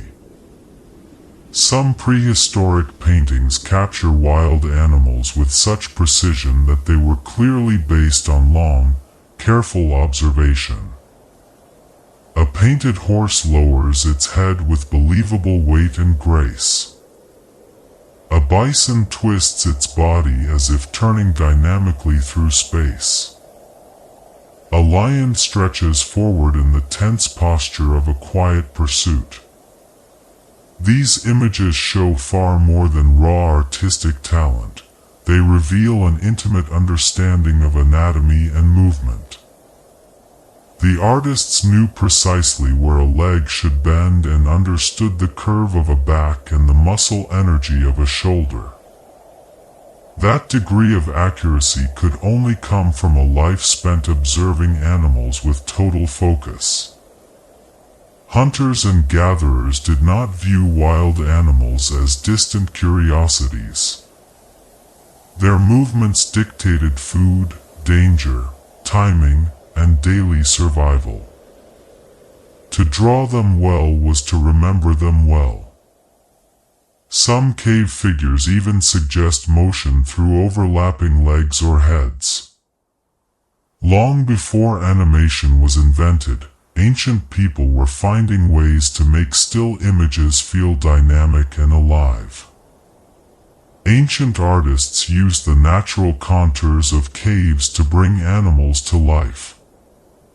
A cave wall is rarely flat or uniform. It swells, cracks, dips, and folds. Prehistoric artists used these natural formations with remarkable intelligence. A natural bulge in the rock could become the muscular shoulder of a bison. A hollow recess could deepen the belly of a grazing animal. A raised stone ridge could guide the outline of a horse's back. When flickering firelight moved across these uneven surfaces, the artwork transformed. A painted horse appeared to breathe as shadows moved across the stone. A bison seemed to physically emerge from the cave wall itself. This was not art placed passively on a flat canvas. It was an active partnership with the natural rock. The artist had to study the surface carefully before making a single mark. They saw creative possibilities where others might see only rough stone. The result feels almost sculptural, even when created with pigment alone. These intentional choices show that ancient image makers were not simply recording what they saw. They were combining location, light, and surface to create a powerful physical presence. Hand stencils marked identity, memory, and a sense of belonging. A hand stencil is one of the most direct and personal human traces left from prehistory. The maker pressed their palm and fingers against a rock face, then blew or dabbed pigment around them. What remained was not the hand itself, but its outline preserved in vivid color. These stencils appear across many regions of the world and span immense periods of time. Some are large, while others are small. Some show missing fingers, which may represent folded digits, injury, frostbite, or intentional signaling. Their exact meaning is still discussed today. They may have signaled a simple, "I was here," or marked membership within a specific group. They may have been created during teaching, rituals, storytelling, or acts of memory. What makes them so powerful is their pure intimacy. Unlike a painted animal, a hand stencil preserves the exact physical scale of a living human body. The person is gone, but their reach remains. Across immense stretches of time, a simple hand outline still feels like a warm greeting from another human being. Lusco was not a domestic shelter, but a painted underground world. The famous cave in southwestern France was not a place where people lived or slept on a daily basis. Its subterranean chambers contain extraordinary images, yet evidence of ordinary domestic life is absent from its decorated spaces. People entered these deep passages with clear intent. They carried artificial light, prepared pigment, and the determination to work in complete darkness. The animals painted there include grand bulls, horses, deer, and other creatures arranged across high walls and ceilings. Reaching certain painted areas required awkward movement and careful lighting setups. The scale of the artwork is breathtaking. The images seem designed for viewing and shared experience rather than casual marking during daily chores. This tells us that certain caves held special symbolic roles in prehistoric life. They were visited with reverence, remembered across generations, and treated differently from open camps or practical shelters. Lusco invites us to imagine an ancient group stepping away from daylight into a deep space charged with meaning. It was not a residence decorated with art, it was an underground realm transformed by human focus and imagination. Chauvet artists drew dangerous predators with breathtaking confidence. In the Chauvet cave of southern France, animal images are far older than was once thought possible for such accomplished art. Among the most striking portrayals are cave lions depicted with alert bodies and intense forward momentum. These were not tame symbols. Cave lions were real apex predators, larger than modern lions and dangerous to encounter. To depict them so accurately, the artists had to understand their true shape, posture, and hunting behavior. The drawings feature confident line work, subtle shading, and dynamic composition. Some animals are grouped into active scenes, creating a sense of tension and movement. This is remarkable because the images are not crude early attempts at drawing. They are mature, controlled, and emotionally compelling. Chauvet demonstrates that artistic sophistication appeared very early in human history. People living in Ice Age Europe were not slowly stumbling toward self-expression. They were already fully capable of keen observation, memory, technique, and visual drama. Chauvet reveals an ancient mind looking directly at danger and making it unforgettable. Portable carvings allowed people to carry deep meaning from camp to camp. Not all prehistoric art was fixed to stationary cave walls. Many objects were crafted small enough to hold, wear, or carry during long journeys. Carved bone, antler, ivory, and stone traveled alongside people as they moved across the landscape. This made portable art distinct from cave paintings. It stayed close to the body and could be exchanged, inherited, hidden, or held during important moments. A small carving might depict an animal, a human figure, or an abstract shape whose original meaning is now lost to time. Its surface often became smooth from frequent handling. Its compact size made it personal and intimate. In a mobile world, such objects helped people carry memories, identity, and connections between places. They prove that beauty and symbolism were not confined to deep caves. They entered daily life through items that could fit in a pouch or the palm of a hand. A tiny carved object could hold a vast idea, traveling with its owner through cold, hunger, and change. The Lion Man figurine reveals a rich human imagination older than cities. This remarkable Ice Age carving from Germany combines a human body with the head of a cave lion. Crafted from mammoth ivory, the object required patient shaping with stone tools. The figure is astonishing because it does not simply copy an animal seen in nature. It imagines a hybrid being that blends human and animal features together. This tells us that prehistoric minds could conceive of symbolic beings and stories far beyond direct observation. Creating the carving also required careful forward planning, as ivory cannot be reshaped once material is removed. The artist had to hold the final form clearly in their mind while slowly carving it out of the tusk. This object comes from a time long before cities, temples, kings, or written words existed. Yet the imagination behind it is unmistakably complex, showing that someone devoted immense time and care to bring an idea to life. Here is your revised script.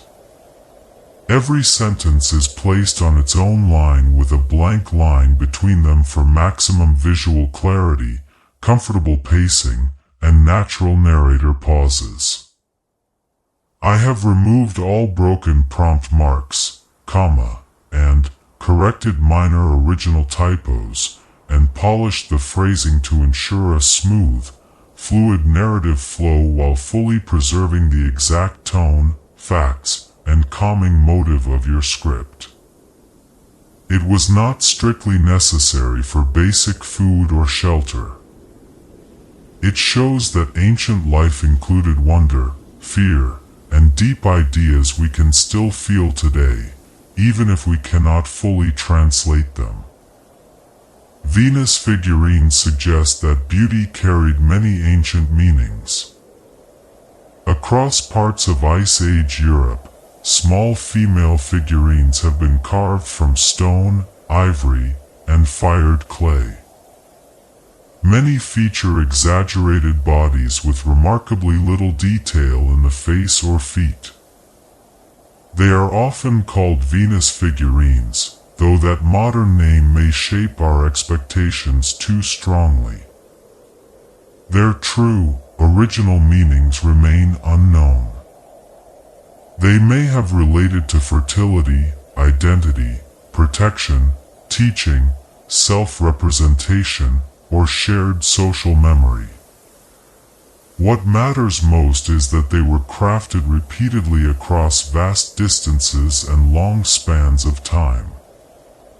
Their makers chose to spend immense time shaping the human form, often in ways that emphasize the body rather than an individual face. Some could be comfortably held in the palm of a hand. Others may have been carried on long journeys or placed in special contexts. They remind us that prehistoric people did not only depict animals, they also reflected deeply on human bodies and human meanings. These figurines do not offer easy answers, but they show that beauty in deep history was layered, deliberate, and culturally essential. Beads crafted from shells could signal kinship, status, or distant exchange. A single bead is small, yet it can carry a powerful message. Prehistoric people carefully pierced shells, animal teeth, bone, or stone, wearing them as personal ornaments. This process required time, skill, and patience. A shell had to be selected, shaped, drilled, and strung into place. Once worn, it became immediately visible to others. It might indicate membership in a group, a personal life history, a specific relationship, or access to distant materials. Some shell beads are discovered far from the ocean coasts where they originated, which means they moved across landscapes through travel or trade. Ornaments turned the human body into a medium for non-verbal communication. A necklace or sewn decoration could speak volumes before a word was even uttered. It likely helped people recognize allies, family ties, or shared traditions instantly. Beads could also be repaired, passed down, or buried with the dead as meaningful objects. Their true power lay in their portability. A tiny shell could transform physical distance into shared identity, making social connection visible on the human body. Some marine shells traveled farther across the land than one person could easily walk. When archaeologists uncover sea shells deep inland, they reveal ancient networks that stretched far beyond a single camp. A shell gathered along a distant shore might pass from hand to hand across hills, rivers, and territories. By the time it reached a far-off community, it carried more than visual decoration. It brought evidence of human contact. This movement occurred through direct journeys, gift-giving, partnerships, or trade between neighboring groups. The distance matters because it proves that prehistoric people were not isolated bands living in complete solitude. They knew others existed, maintained long-distance relationships, and valued materials from places they may never have seen themselves. A shell from the sea became deeply meaningful in a landscape where the roar of waves was never heard. It might be worn as a proud symbol of connection to distant people, or treasured as a rare object of special value. These small finds remind us that ancient lives were linked by routes of trust, curiosity, and communication across surprising distances. Obsidian blades reveal extensive trade routes across prehistoric landscapes. Obsidian is a rich volcanic glass that can be worked into edges of extraordinary sharpness. It also holds a remarkably useful secret for modern researchers. Different volcanic sources possess distinct, traceable chemical signatures. That means a single blade or stone flake can often be traced back to the exact geological region where its raw material formed. When obsidian appears hundreds of miles from its source, it reveals purposeful movement across the land. People may have traveled to harvest it directly, or received it through chains of exchange. Either way, the material demonstrates enduring connections between distant places. Obsidian was highly prized because it cut cleanly and beautifully, but it was also visually striking with its dark, glassy shine. A small obsidian blade represented both practical survival technology and high social value. These sharp objects outline ancient routes that no physical path marks today. They show that prehistoric people understood raw materials deeply and moved them with clear intent. In the hands of a skilled artisan, volcanic glass became a fine tool. In the ground, it became a map of human connection. Gift exchange helped maintain peace between distant, unfamiliar groups.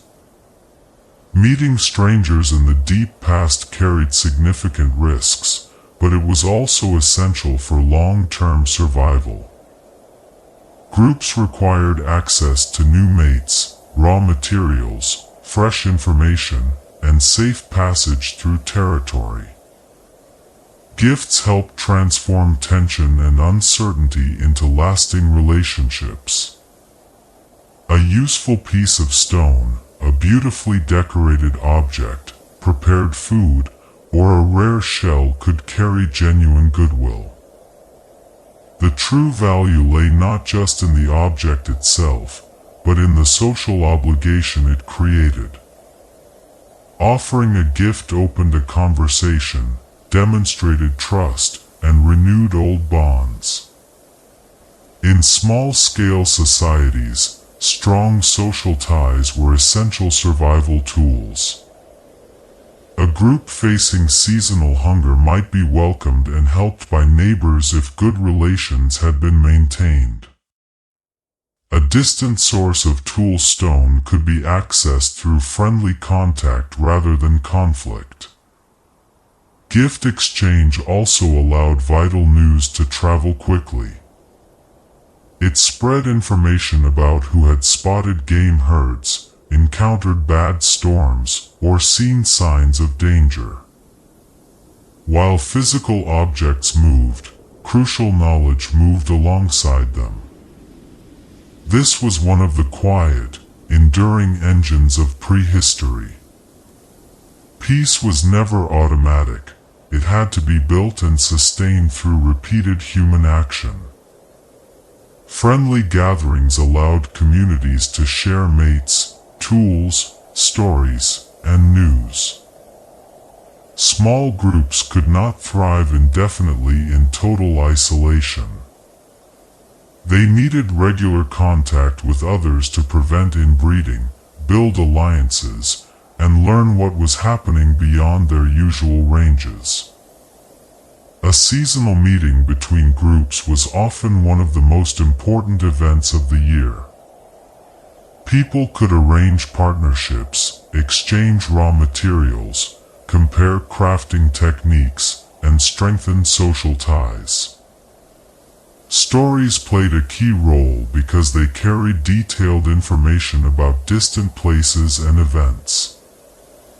A story about a faraway valley might explain where animal herds had moved. A warning about a spreading illness could alter an entire group's travel plans for the season. Young people met future partners, while toolmakers observed new methods from neighboring artisans. Such gatherings were filled with focused attention because everyone had much to gain and much to risk. Cooperation did not magically erase all tension, but it gave communities compelling reasons to manage it. In a world without written messages, face-to-face meetings were the great crossings where lives, knowledge, and futures changed direction. Language turned practical survival knowledge into a living, shared library. Human speech gave communities a way to store knowledge far beyond one person's direct experience. A skilled forager could describe a nutritious plant that was not currently in sight. An experienced hunter could explain a dangerous mistake without forcing others to repeat it. A parent could warn a child about subtle hazards long before the child encountered them. Language also empowered people to plan complex actions that had not yet occurred. They could decide where to travel next, who would carry essential gear, and how to adapt if weather conditions changed. This ability made a group's collective knowledge remarkably flexible. Information could be questioned, refined, corrected, and remembered over generations. The power of language lay not merely in naming objects, but in linking different moments in time. Yesterday's hard-learned lesson could guide tomorrow's long journey. A distant place unseen by a young child could already exist clearly in their mind through descriptive words. Before written records existed, speech served as humanity's greatest archive. It lived dynamically in human voices, memory, repetition, and mutual trust. Tracking wild animals required reading mud, dung, feathers, and silence. A clear footprint was only one clue among many on the trail. Skilled trackers observed broken grass, disturbed soil, scattered feathers, fresh droppings, hair caught on bark, and the sudden flight of nearby birds. They listened just as attentively as they looked.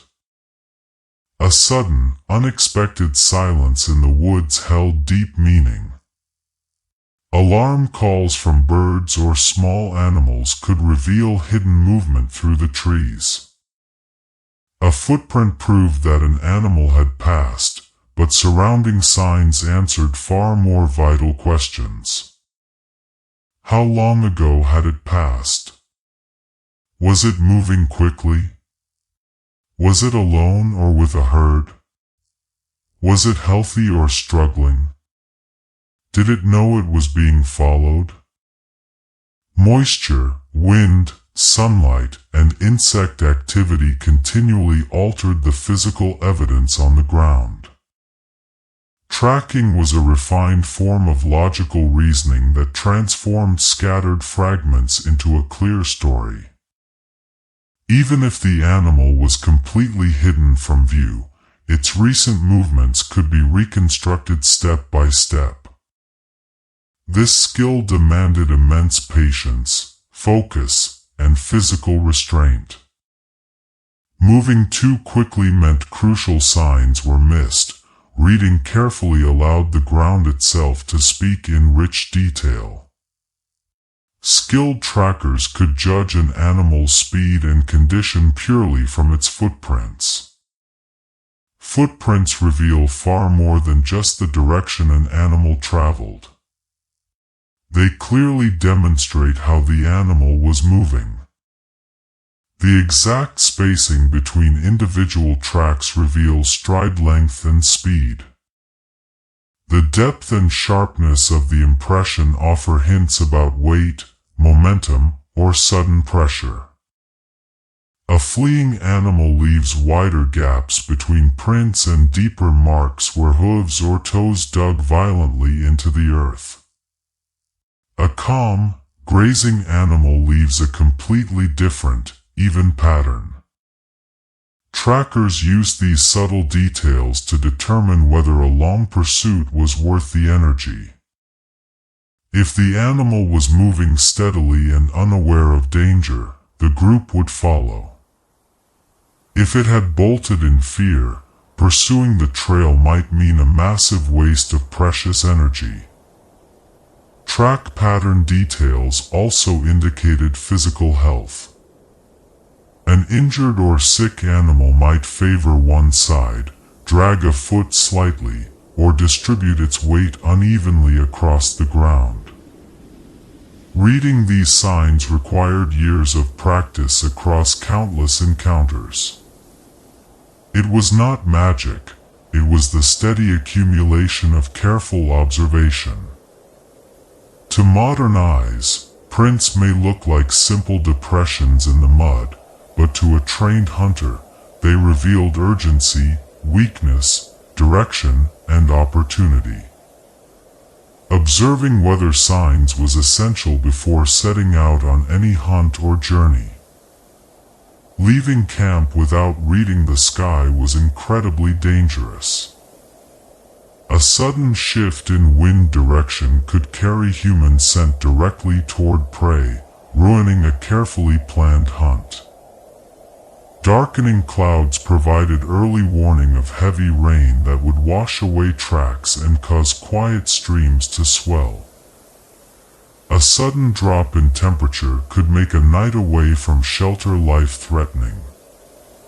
People closely watched the behavior of animals, the humidity in the air, the color of twilight, and the movement of clouds.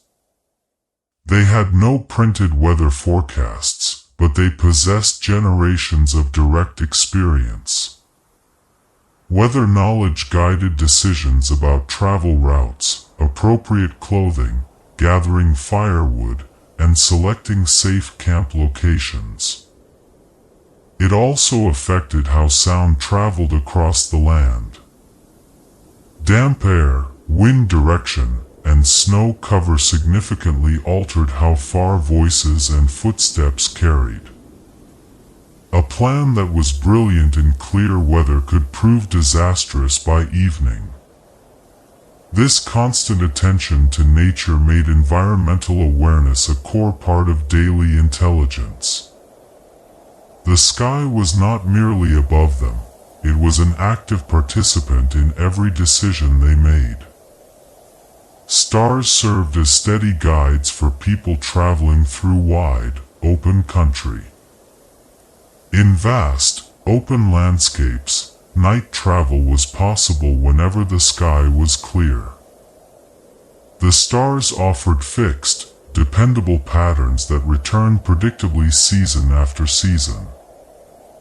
People used them to maintain their direction across open plains, deserts, coastal routes, or frozen ground where landmarks were obscured by darkness. While we cannot know every specific navigation method used in deep prehistory, human groups everywhere developed remarkable skill at reading the night sky. The rising and setting of familiar star groups marked both direction and the passage of time. The position of key constellations anchored travel routes across vast spaces. Even without formal astronomy, repeated observation taught people which sky patterns remained reliable and which shifted over time. Traveling by starlight required courage, as moving through the dark carried inherent risks.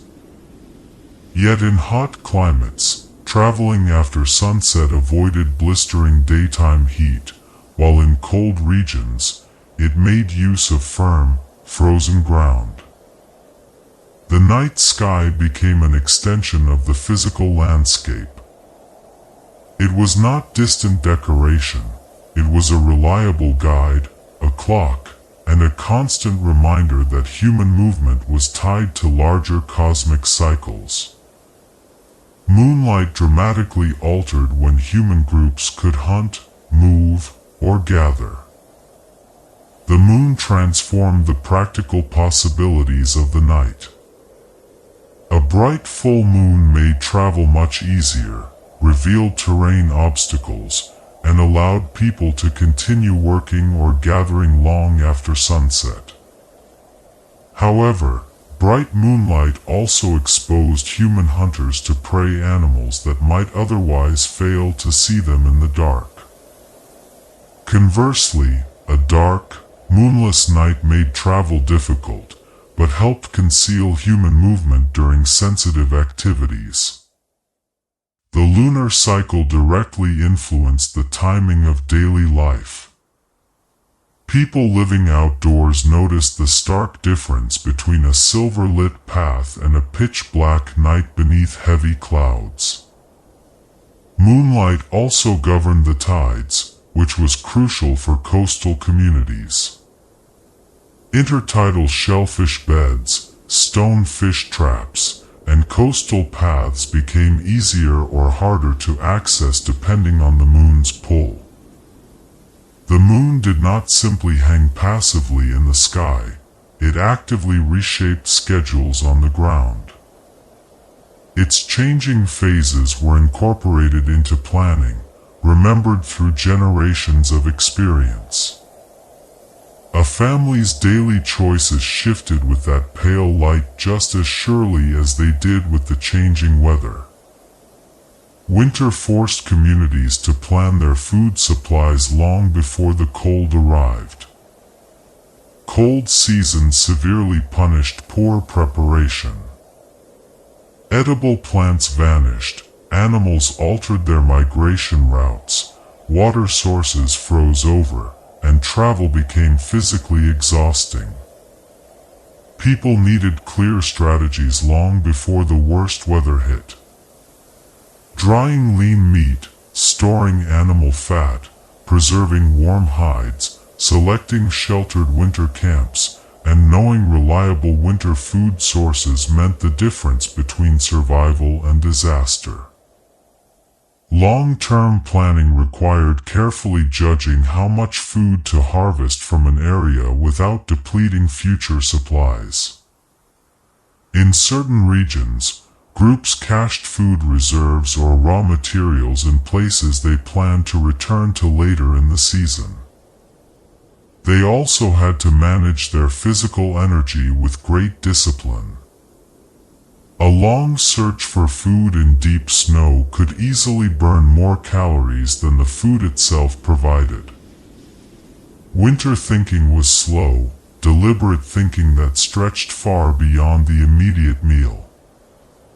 People had to recall previous hard years, read early natural signs, and act while time and resources remained. Severe winter hunger was rarely caused by sudden misfortune alone. It often began months earlier with missed opportunities during warmer days. Survival depended on anticipating the cold season long before its arrival.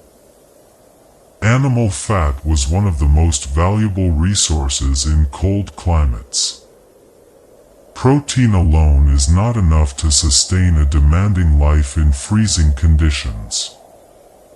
The human body requires dense energy, and animal fat provides it in concentrated form.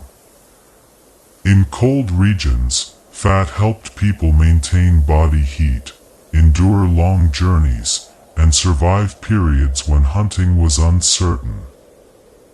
It could be eaten directly, rendered into tallow, stored for future use, or incorporated into cooking. Certain parts of animals were prized specifically because they contained rich fat deposits. This explains why prehistoric butchery focused so intensely on extracting bone marrow, brain tissue, belly fat, and other energy-dense parts. A large supply of lean meat from a successful hunt could still leave people nutritionally strained if fat was lacking. This offers a surprising lesson from deep history. The most valuable prize was not always the largest pile of meat, but the concentrated energy hidden within it. Fat also served vital non-food purposes. It was used to soften animal hides, fuel small stone lamps, and bind paint pigments together. In a freezing world, a rich piece of fat represented warmth, light, and portable survival. Bone marrow provided a rich source of vital energy after a successful hunt. Even after the meat was completely carved away from a carcass, the bones remained deeply valuable. Inside many limb bones lay marrow, a rich fatty tissue packed with dense calories. Extracting it required deliberate effort and skill. People cracked the heavy bones using hammerstones, targeting specific areas where the reward was highest. The sound of bones being fractured after a hunt was likely a familiar, welcoming soundtrack to camp life. Marrow could be eaten fresh immediately, added to warm broths, or processed for future use. It was particularly valuable because it remained well protected inside the hard bone long after outer tissues were exposed to spoilage or scavengers. In lean times, even old bones left behind by predators were worth cracking open.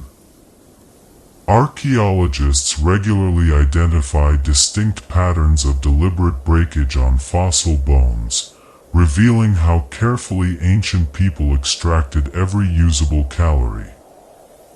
This was not random or wasteful behavior, it was expert, resource-efficient survival. An animal carcass did not lose its usefulness with the obvious cuts of meat. Hidden within the hard white structure was a rich energy reserve waiting for hands that knew how to open it. Stone Age people cracked animal bones with practiced, calculated efficiency. Breaking a bone for food or raw material was never a matter of random smashing. People learned precisely where to strike, how much force to apply, and which specific bones were worth the effort. Long leg bones were opened for their rich marrow, while smaller fragments were shaped into spear points, awls, needles, or decorative ornaments.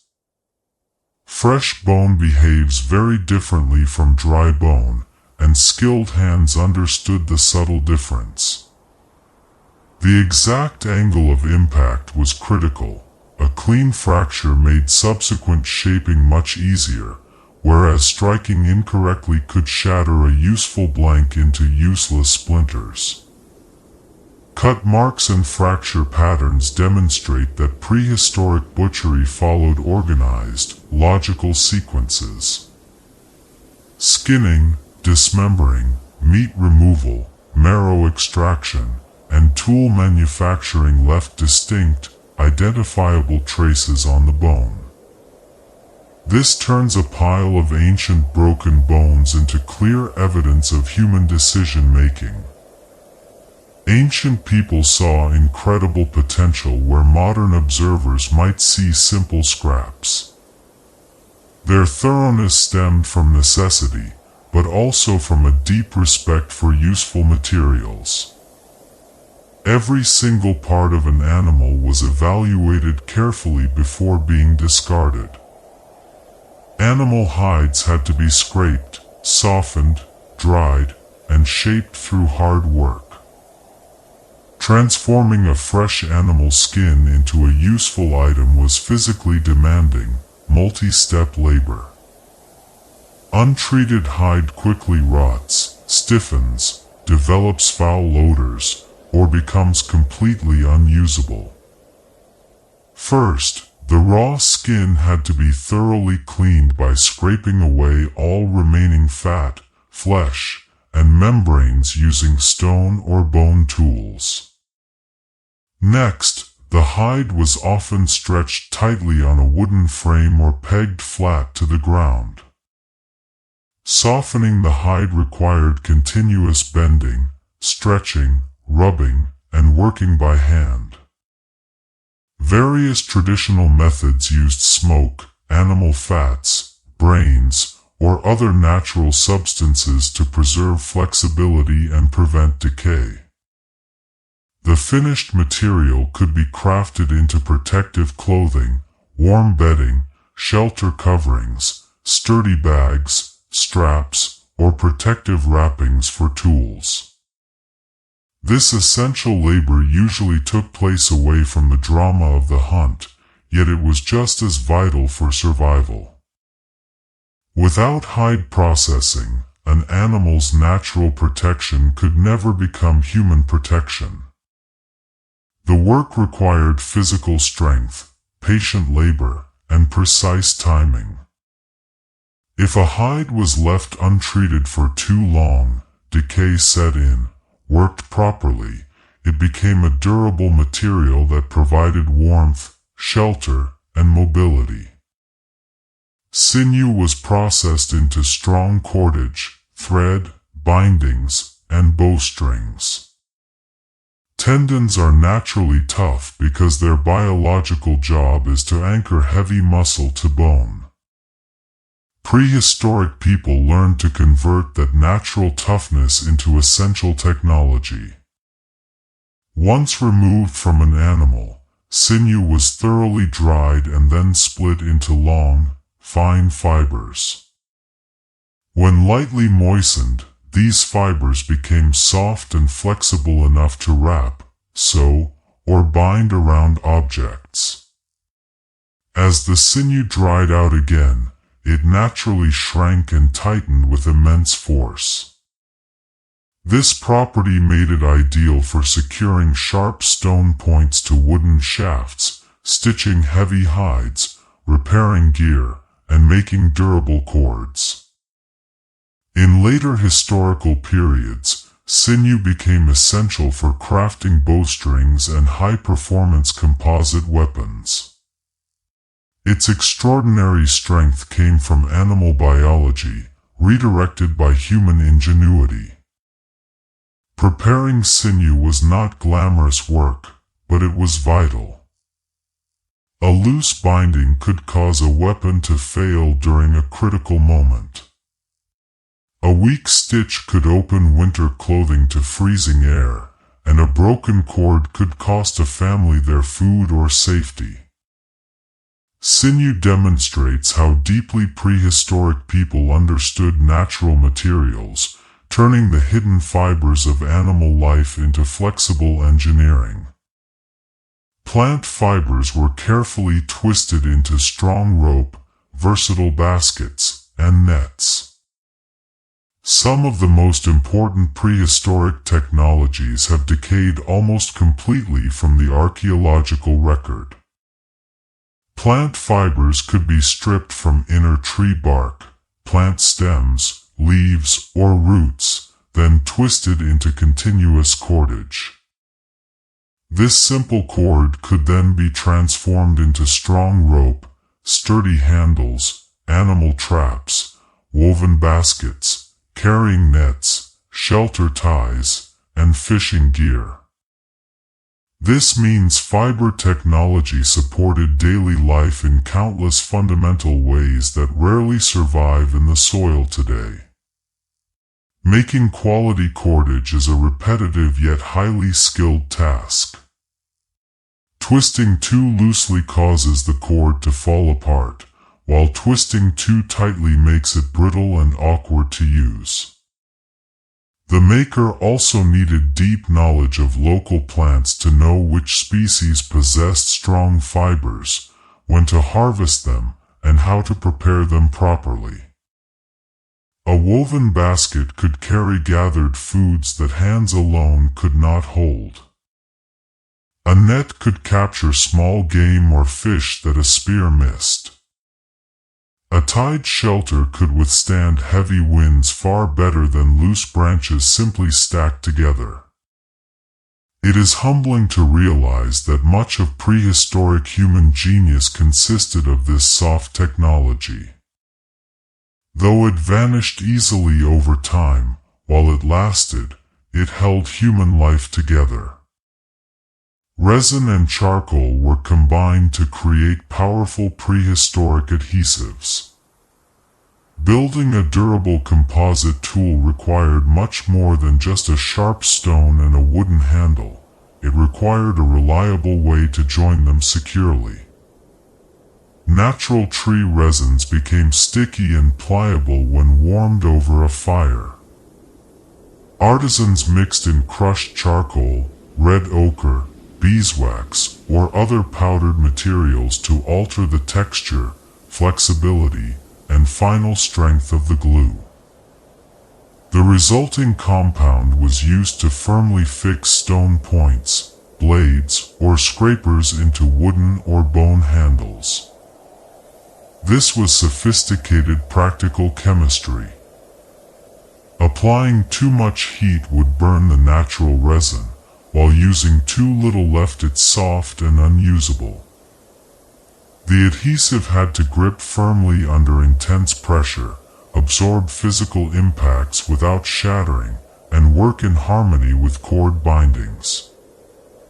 A hunter relying on a hafted spear needed that glued joint to hold firm during the strike. These adhesives made tools significantly more efficient, as adding handles provided far better leverage while protecting the user's hands from sharp stone edges.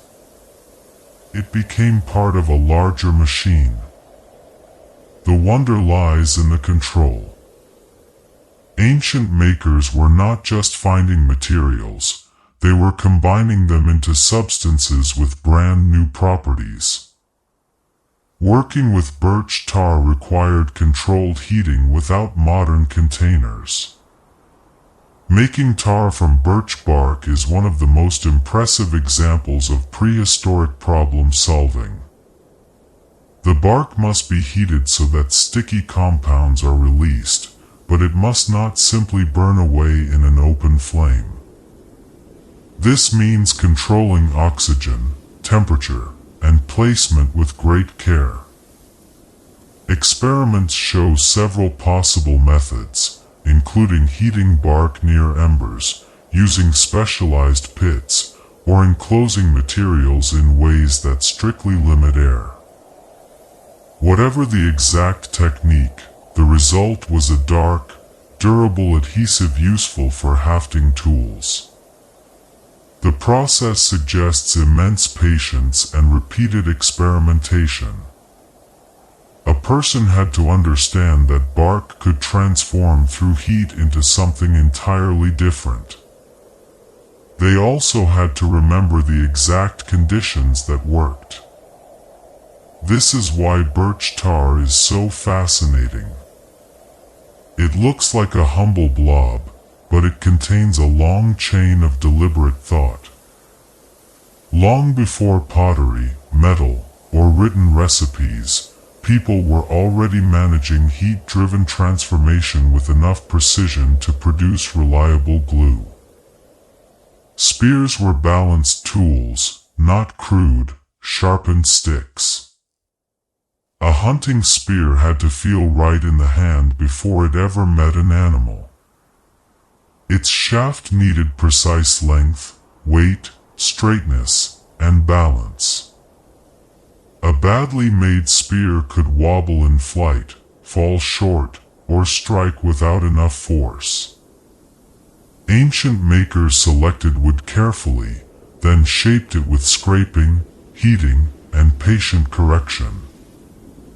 Some spears were hardened in fire to improve their tip strength. Others carried sharp stone or bone tips fixed securely with bindings and adhesive. Even a plain wooden point could be deadly if the shaft was well made. The balance mattered because a spear might be thrust at close range or thrown from a distance, depending on the hunt. It also had to survive heavy impact. If it snapped too easily, all that hard labor was wasted. The simplest looking weapon could hold generations of experience within its shape. It was not just a stick with a point, it was a carefully tuned extension of the human arm, built for accuracy, reach, and trust. Spear throwers gave hunters far greater reach and striking power. A spear thrower works by effectively extending the length of the hunter's arm. This extra leverage allows the projectile to leave the hand with significantly more speed and force than an unaided throw. The underlying idea is simple, but the effect can be dramatic. A hunter could stand much farther from danger while sending a light dart or spear toward the target. That mattered greatly when facing fast animals, wounded animals, or prey that could fight back. Making the thrower required a clear understanding of leverage. The end hook had to fit the notch of the projectile perfectly. The grip had to feel secure in the hand. The flexible throwing motion had to transfer energy cleanly. Some later historical examples were beautifully decorated, which suggests these tools could carry cultural meaning as well as practical function. For daily life, the core advantage was practical. More distance meant more chances to survive a mistake. More force meant a much better chance of deep penetration. With one shaped piece of wood, the human arm became longer than nature made it. Bows arrived later and fundamentally changed hunting from a distance. The invention of the bow represented a major shift in human technology because it stored mechanical energy before releasing it. A drawn bow bends under tension, then snaps back to launch an arrow far faster than a hand could throw it. This allowed hunters to strike effectively from much farther away using a lighter projectile. It also rewarded a completely different style of skill. While a spear throw relied heavily on strength and timing, a bow demanded quiet posture, careful aim, and an understanding of how wood, string, and arrow worked in harmony. The materials had to match with precision. A bow that was too weak would fail to kill effectively. A bow that was too brittle could break suddenly in the hand. Arrows needed straight shafts, balanced points, and feathers or careful shaping for steady flight. In forested or broken landscapes, distance weapons transformed what was possible. A hunter could remain hidden in cover longer. A small animal could be taken quietly without a dramatic chase. The bow made patience itself a far more powerful tool. Dogs may have joined human camps long before farming ever began. The deep partnership between humans and dogs is older than fields, settled villages, and written history. Long before grain was ever planted, wolves and people may have begun living near one another in a cautious relationship. The very first steps were probably not sudden. Some wolves may have lingered around camp edges to scavenge discarded food scraps. Less fearful animals naturally survived better around human presence. Over generations, a new kind of companion gradually emerged. Early dogs were not pets in the modern sense, yet they offered real survival advantages. They noticed faint sounds and subtle smells that humans easily missed. They could warn of movement near the camp in the dark. They may have helped track game animals or recover wounded prey. For humans, the bond also brought warmth and companionship. For dogs, camps offered a reliable source of food and protection. This was not domestication as a single, deliberate event. It was a slow crossing between two distinct species. Two social hunters of the same world learned that life could be easier together. Early dogs helped with hunting, guarding, and companionship. A dog fundamentally changes the feel of a camp. Its ears catch tiny sounds in the dark long before a human can hear them. Its nose reads scent trails that human senses cannot follow. Its alertness can wake sleeping people before danger comes close. In hunting, a dog could help track, flush, corner, or retrieve game, depending on the prey and the training. Even without formal spoken commands, close daily contact created mutual understanding between the two species. A simple gesture, tone of voice, or routine could guide behavior effectively. The emotional side of the relationship mattered just as much. Dogs offered comfort and connection in a harsh, unpredictable world. They could sleep near people, share body warmth, and become deeply attached to individuals or family groups. Ancient burials of dogs found in several archaeological sites suggest that this bond grew deep enough to be honored after death. This partnership is extraordinary because it was built without written rules or modern breeding plans. It grew from shared attention. A human looked at a dog looked back, and both species changed together. Wolves and humans succeeded because both inherently understood teamwork. The connection between humans and wolves makes sense because both species evolved as social pack hunters. A lone wolf can hunt, but a coordinated pack can accomplish far more. A lone human can survive, but a group can plan, surround, share, and defend together. Both species read body language and movement with great skill. Both learn from older, more experienced members of their group. Both depend heavily on cooperation during difficult tasks. This shared social nature may have made early contact possible in a way that relationships with other wild animals were not. Wolves could naturally understand concepts like pursuit, hierarchy, warning, and group movement. Humans could recognize those same behavior patterns because they relied on similar survival strategies. Over time, the least fearful wolves near human camps found a new ecological niche. People likely tolerated them because their presence proved genuinely useful. The relationship did not erase danger overnight. It began with distance, caution, and repeated exposure. Yet the shared logic of teamwork opened a doorway to the future.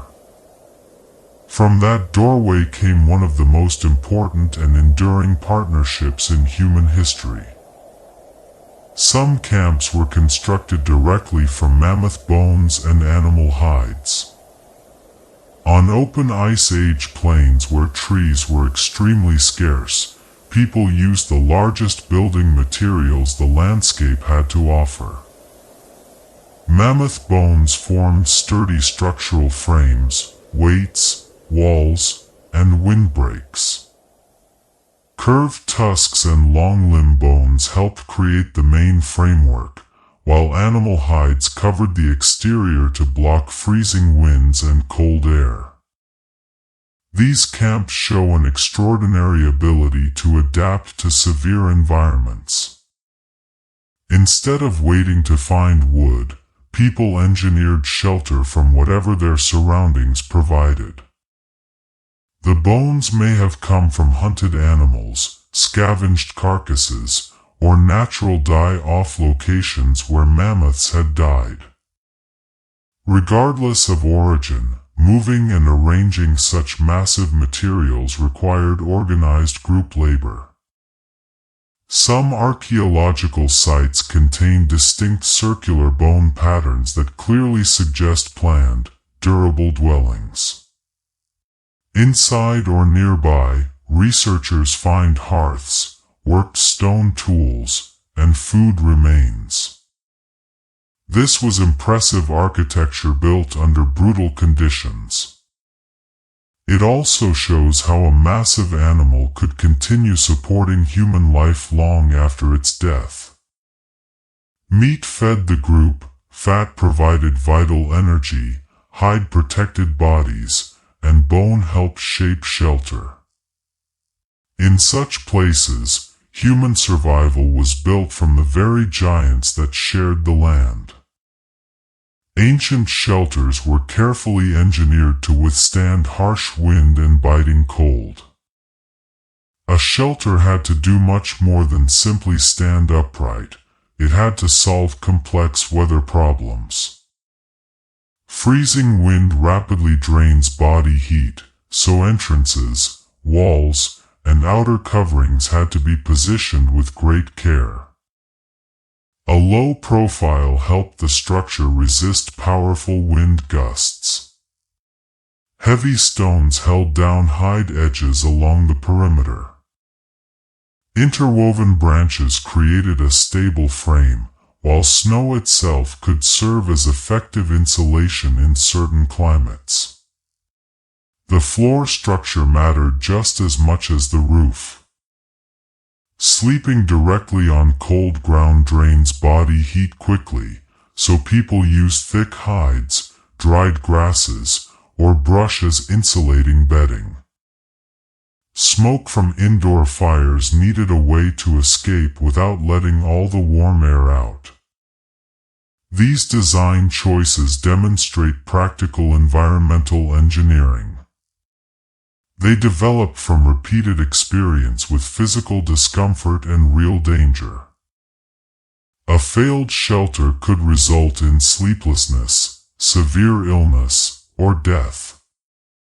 A well-made shelter conserved precious energy and made harsh seasons survivable. It transformed raw, unforgiving surroundings into a safe human space. Every peg, weight, covering, and opening served a clear purpose. Ancient shelter was not crude or primitive, it was climate knowledge made physical. Cave floors preserved ash, tools, bones, and forgotten scraps over thousands of years. The ground inside an ancient cave acts like a slow, layered archive of human life. Every visit leaves something behind.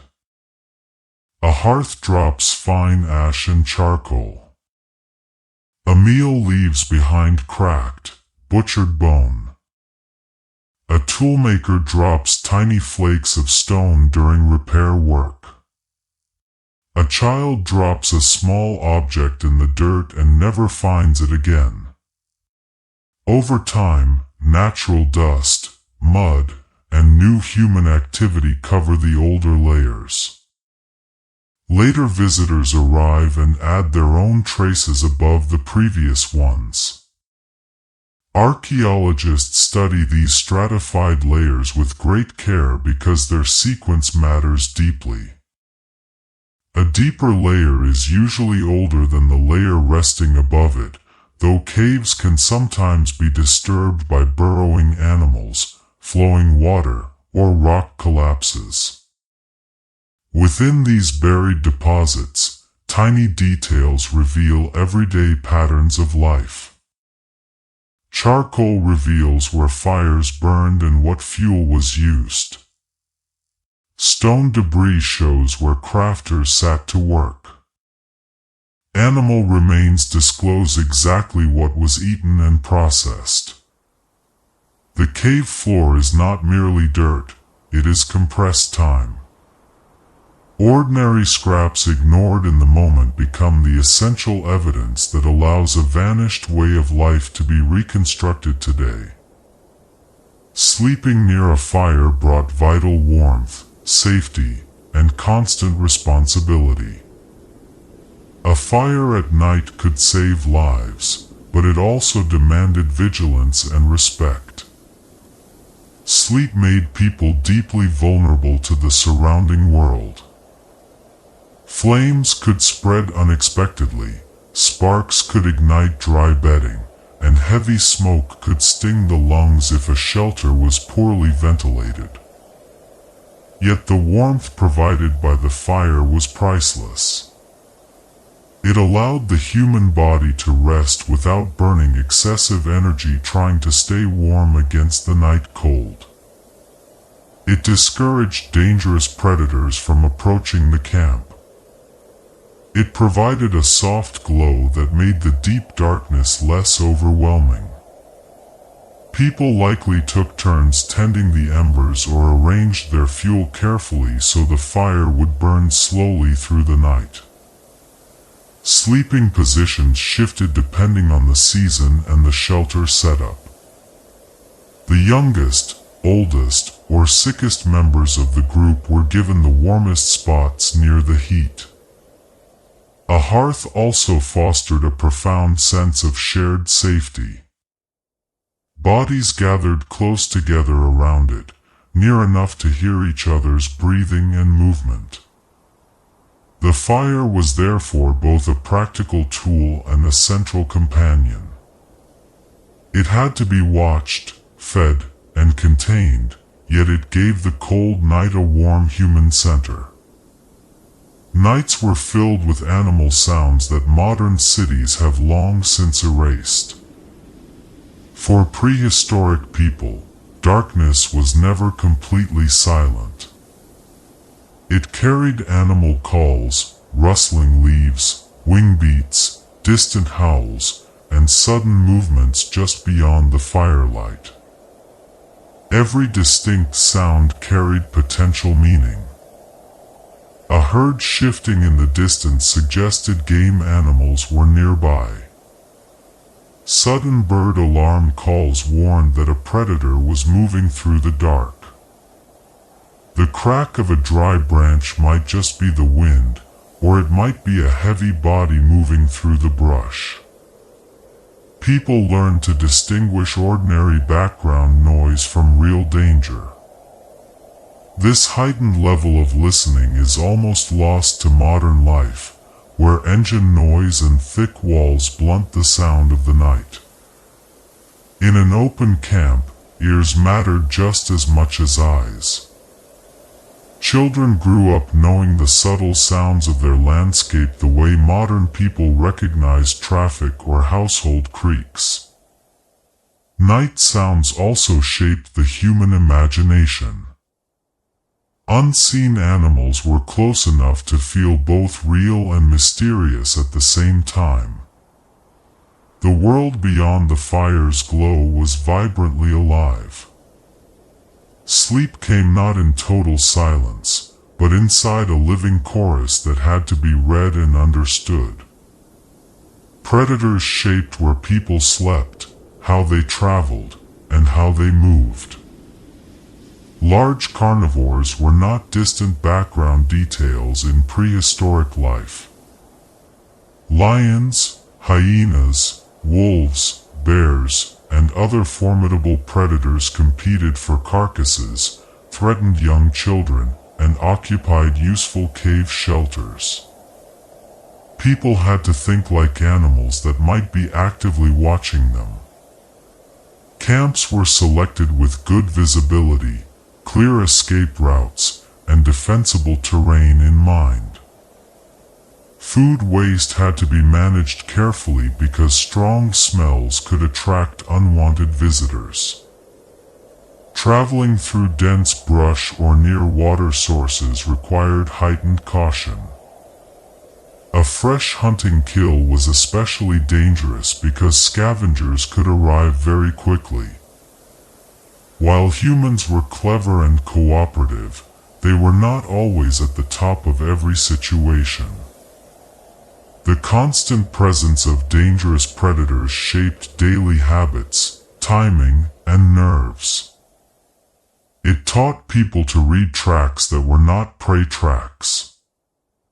It made fire, watching dogs, group sleeping, and constant alertness far more valuable. Daily life included a continuous awareness that the landscape contained other skilled hunters, many of which were much stronger in the dark. Cave bears sometimes sought shelter in the exact same caves as humans. A cave that looked dry and useful to a human group also looked appealing to a bear. Cave bears utilized underground spaces for winter hibernation, and their remains are found in many European caves. This created a striking overlap between human shelter and animal shelter. People entering such spaces had to be acutely aware of natural signs.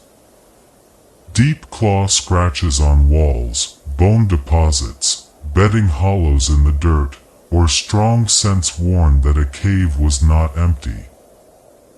Even if no bear was present at that moment, the space carried inherent risk.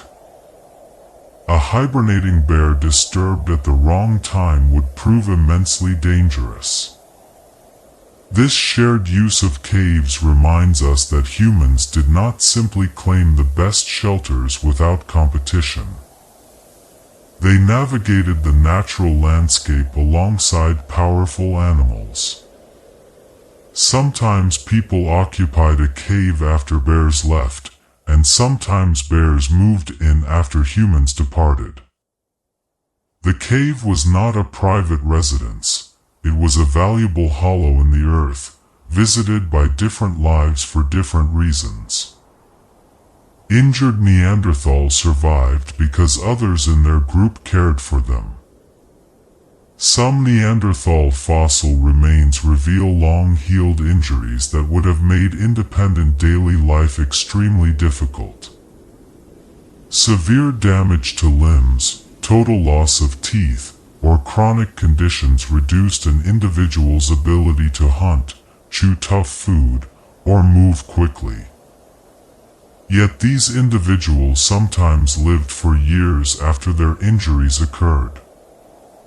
That long-term survival strongly proves that they received consistent help from others. Food may have been prepared in softer forms for those who could not chew. Companions likely slowed their travel pace or offered physical protection.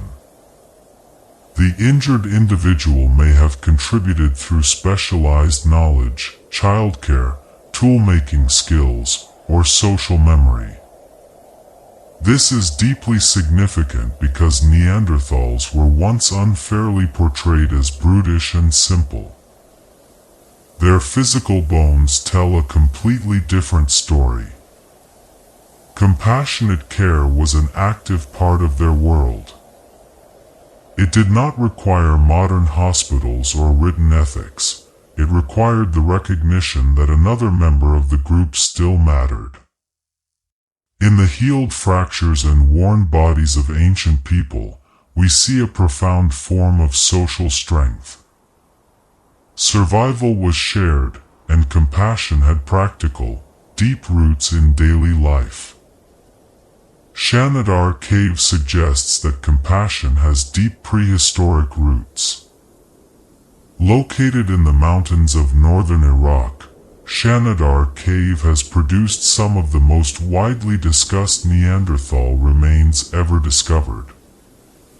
One individual had suffered severe physical injuries and impairments, yet lived long enough for bones to heal and conditions to become chronic. This discovery has been widely interpreted as clear evidence that others in the group helped him survive over many years. The cave site has also sparked important debates about ancient burial practices, care, and the emotional capacity of Neanderthal groups. While some older interpretations have been re-examined and revised over time, the site remains immensely powerful because it forces a fundamental question: how far back does human-like empathy and concern extend? The answer appears to reach very deep into our shared past. An individual who could not perform every physical task alone was still kept safe within the group. Others tolerated the daily cost of care, or perhaps valued him for reasons not preserved in fossilized bone. Shanidar Cave does not give us a simple sentimental story. It gives us something far stronger. It provides physical evidence that care was woven into survival long before modern civilization ever appeared. Burial rituals show that death carried deep social meaning long before writing. At several prehistoric sites, human bodies appear to have been placed deliberately rather than simply left where they died. A careful burial fundamentally changes the meaning of death. It proves that the dead were treated as something more than mere remains to be discarded or ignored. The body might be positioned with care, covered with earth, protected with stones, or placed in a specifically chosen location. Such acts required time, energy, and focused attention from the living. They interrupted the urgent tasks of daily survival, which means the ritual held profound importance to the group. We cannot know every belief or emotion behind these ancient burials. They may have involved personal grief, memory, fear, respect, or ideas about what happened after death. The key point is that death was socially acknowledged and marked. A person's presence did not simply vanish when their breathing stopped, others responded with intention. They shaped the final moment with deliberate gestures and careful placement. Long before written prayers or carved stone tombs existed, human groups found ways to mark profound loss. Burial demonstrates that the emotional world of prehistory was not empty. It was deep enough to leave lasting traces in the ground. Grave goods hint at ancient beliefs we can never fully recover. Some prehistoric burials contain deliberate objects placed alongside the dead. These items might include stone tools, personal ornaments, mineral pigments, animal bones, or items of clear individual value. The exact meaning behind these items is difficult to pin down with certainty. Were these gifts for a journey into another world? Signs of individual identity? Marks of personal affection? Practical equipment for an imagined afterlife? We cannot question the ancient mourners, and we must be careful not to project modern ideas onto their choices. Still, the deliberate placement of objects demonstrates clear human intention. Something useful was selected and permanently given up by the living members of the group. That sacrifice matters because crafting useful objects required significant labor and skill. A shell bead, stone blade, or carved item could have remained in daily use, but instead, it stayed with the deceased. Grave goods reveal a meaningful connection between human memory and material things. They suggest that people connected physical objects with individual identity in ways that outlasted biological life. The mystery behind these items is part of their lasting power. These silent objects remind us that complex ancient beliefs existed even though their exact words are lost to time. Some bodies were decorated with vibrant ochre before burial. In several prehistoric burials, red mineral pigment appears directly alongside human remains. Sometimes it was sprinkled over the body, while in other cases, it stained the surrounding soil or grave objects. The deep red color would have been visually striking when fresh. It may have symbolized life, blood, physical warmth, renewal, protection, or transformation, though we cannot know for sure. What we do know is that gathering and preparing the pigment required real physical effort. It had to be mined, processed into fine powder, and brought to the burial site. That effort proves the act was deliberate and meaningful. The living deliberately altered the appearance of the dead before letting them go into the earth. This practice connects the human body with color in a way that feels deeply familiar, even if its exact symbolic meaning remains out of reach. It may also link burial customs with broader traditions of body painting or object decoration used during life. The dead were not always hidden away without ceremony. In many cases, they were treated with immense visual care. Red earth became a meaningful part of saying goodbye, and the ground preserved that trace for thousands of years. The dead sometimes rested close to the living camp. Not every ancient burial was placed far away from daily human activity. In many cases, the dead were buried near living areas or in shelters to which groups repeatedly returned. This physical closeness suggests that death did not instantly sever an individual from their social community. A burial near camp kept the deceased person within group memory, territory, and family identity. It could also mark a specific location as meaningful across repeated seasonal visits. Living so close to burial sites might feel unusual to many modern people, but it made complete sense in a world where ancestors, land, and group memory were tightly linked. The body resting in the ground became an enduring part of the landscape, anchoring the living to a place they knew and remembered. It could remind children who belonged there before them.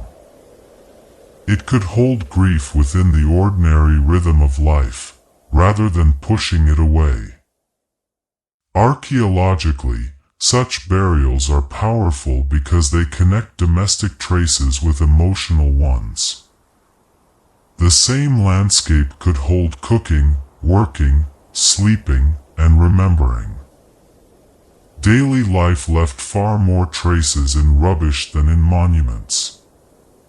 Prehistoric people did not build many monuments in the periods we often call caveman times, but they left something even more revealing. They left debris. Broken tools, ash, bones, shells, charcoal, flakes of stone, and worn-out objects can tell us how people actually lived. Rubbish is honest in a way grand architecture often is not. It shows repeated habits, not just special occasions.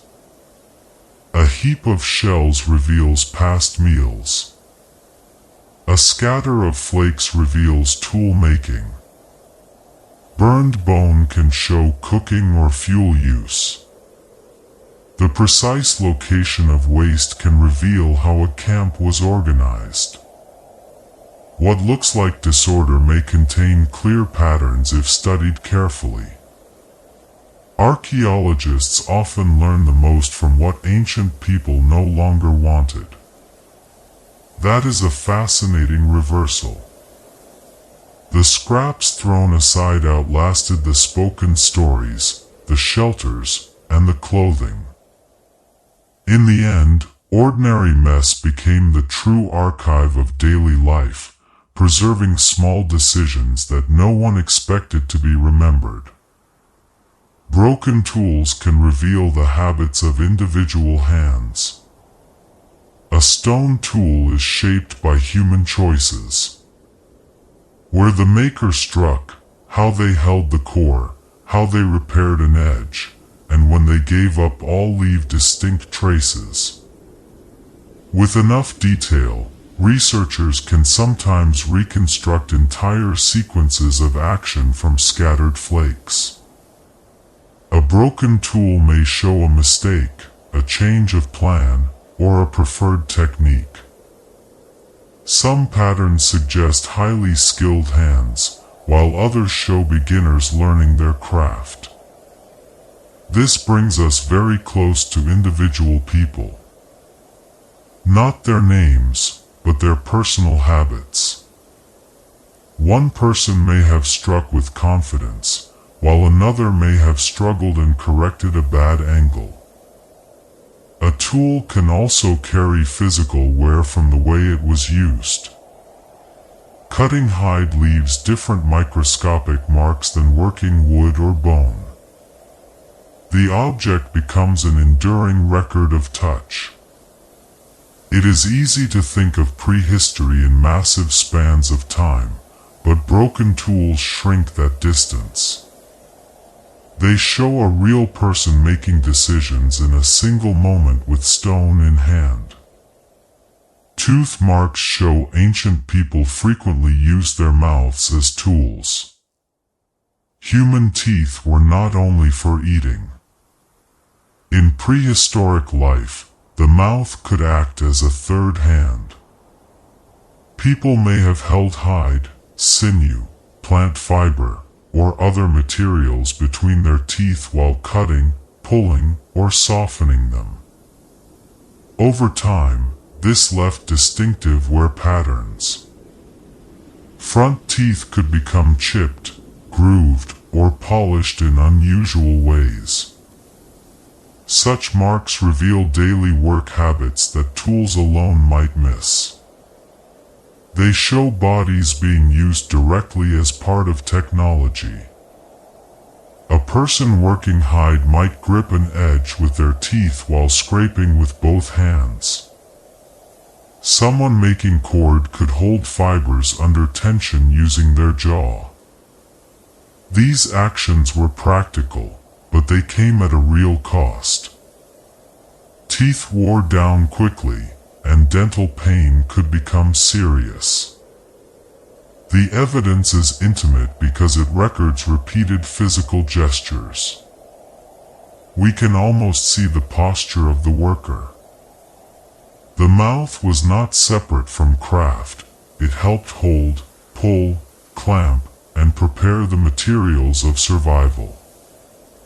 Worn teeth record diets, crafts, and childhood stress. Teeth are some of the most informative parts of an ancient human body.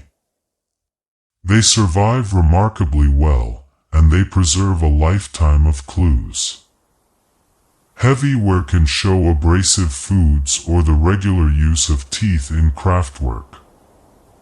Tiny scratches can suggest the exact texture of what a person ate. Chemical signals in enamel can reveal aspects of childhood diet and geographic movement. Enamel defects can mark periods of severe illness or hunger while a child was growing. Calculus, the hardened plaque on teeth, can trap microscopic particles from food, smoke, plants, and the surrounding environment. This makes the mouth an incredible record of daily life. It can show not only what people consumed, but also the physical stresses their bodies endured. A tooth may look small, yet it carries a complete biography. It formed at a particular time, wore down through repeated habits, and stayed with the person until death. In ancient teeth, private human experience becomes visible after thousands of years. Ancient plaque can preserve traces of meals and plant medicines. Dental plaque is usually something people try to remove, but when it hardens into calculus, it becomes an archaeological treasure. It traps tiny fragments that entered the mouth during life. Starch grains, plant fibers, smoke particles, proteins, and even traces of microbes become sealed inside. This means ancient plaque can reveal foods that leave little to no evidence elsewhere. It can also hint at plant use beyond simple eating. Some remains suggest people chewed bitter or medicinal plants, perhaps to treat pain, illness, or internal parasites. The discovery is remarkable because it comes from the most ordinary place imaginable. A thin film on the teeth becomes a microscopic time capsule. It preserves traces of chewing, breathing, cooking smoke, and the surrounding environment. While bones tell us about the physical body, plaque can tell us about moments of contact between the body and the world. It is one of the smallest archives of prehistory, and one of the most personal. Neanderthals may have used bitter plants for healing. Evidence from ancient dental calculus suggests that some Neanderthals consumed plants with strong tastes and possible medicinal effects. This does not prove medicine in the modern formal sense, but it suggests they were not eating purely for calories. Bitter plants are often avoided in nature unless there is a clear reason to tolerate them. Some may help reduce inflammation, clear parasites, or ease pain, while others can be harmful if used incorrectly. Knowing the difference requires observation and experience. Neanderthals lived in demanding environments where injury and infection were constant threats. If they learned that certain plants ease discomfort or help the body recover, that knowledge would be well worth remembering. It may have been shared across generations through observation, taste, and oral tradition. The idea transforms how we imagine them. They were not simply enduring sickness without response. They may have actively experimented with the living pharmacy around them. A bitter mouthful could represent care, curiosity, and practical knowledge of the natural world. Smoke, cold, and injury made prehistoric life physically demanding. Daily life placed constant strain on the human body. Smoke from hearth fires could irritate eyes and lungs, especially inside enclosed shelters. Cold weather required extra energy and careful thermal protection. Long walks over uneven ground stressed feet, knees, hips, and backs. Carrying food, fuel, children, hides, and tools added continuous physical effort. Injuries were common because sharp stone edges could cut, hunts were dangerous, and accidents happened far from modern help. Even simple skin infections could become life-threatening. Yet, prehistoric bodies were also deeply adapted through use. People developed immense strength, endurance, and practical physical movement out of daily necessity. Their lives were not constant misery, but they were physically unforgiving. Rest mattered deeply because the work was real and heavy. A small wound, a wet night, or a failed journey could change everything in an instant. This is why cooperation, skill, and planning were so vital. The body carried the physical cost of survival every single day, and every scar or worn joint tells part of that story. Life expectancy was lower, but many adults still reached older ages. It is easy to misunderstand ancient life expectancy numbers. A low statistical average does not mean everyone died young. High infant and childhood mortality pulled the average significantly downward. If a person survived those most dangerous early years, they might well live into full adulthood, middle age, or beyond. Older adults were not rare miracles in every group. Some skeletons show long lives marked by heavily worn teeth, healed injuries, and degenerative joint changes. These individuals would have been incredibly valuable for their knowledge, caregiving, and social stability. Their presence also mattered emotionally.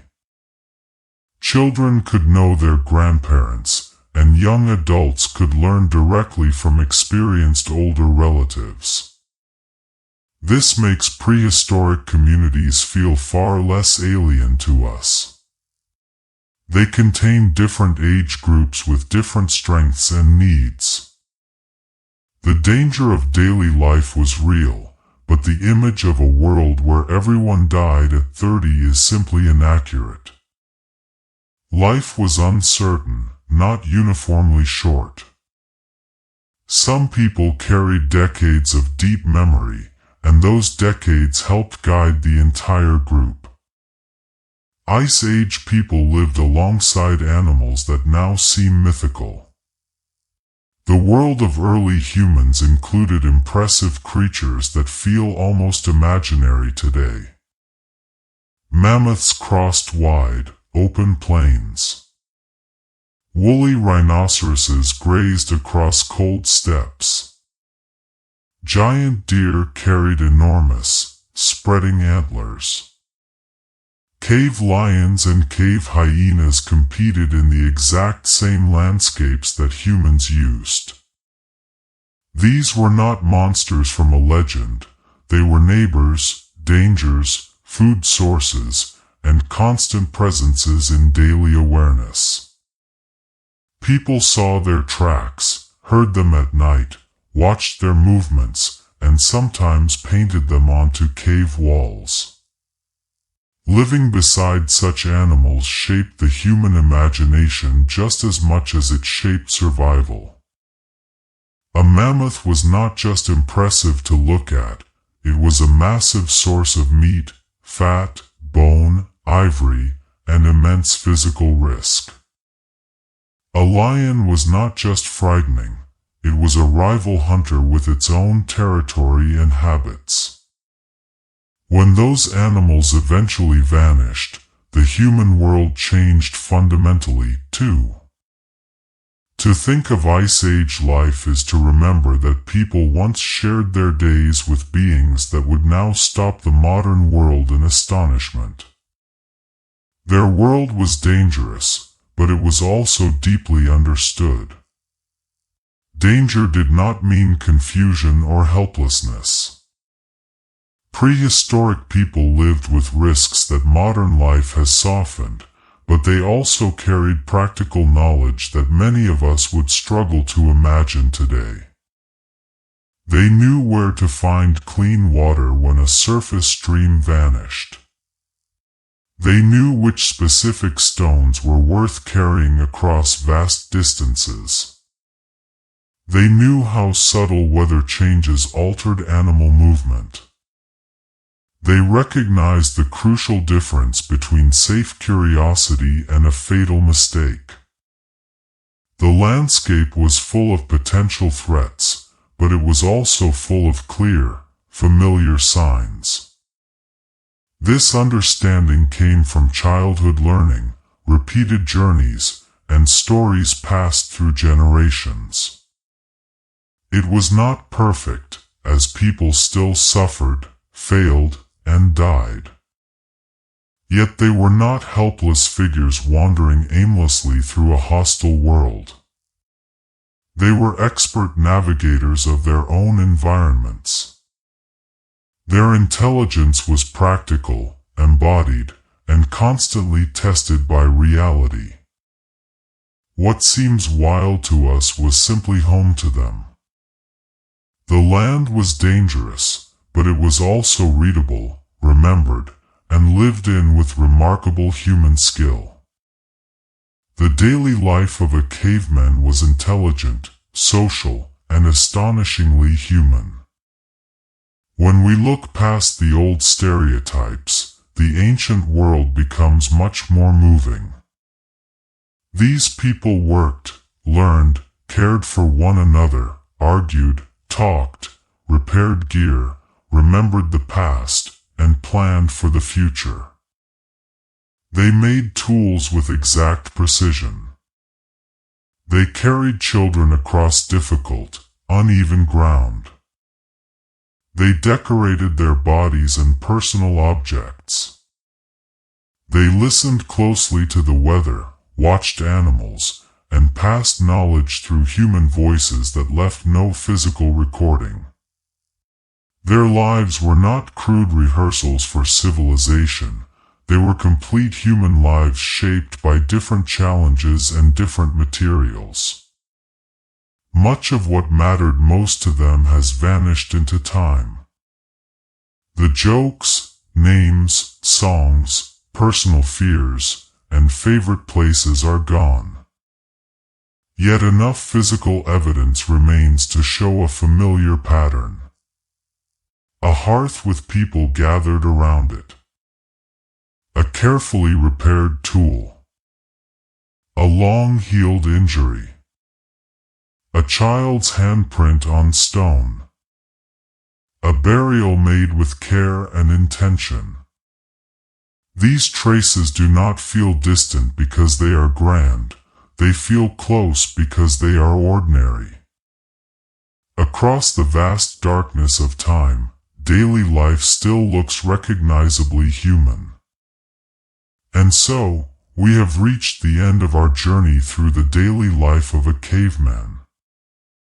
We have stepped into a world where every single day asked for skill, patience, and awareness.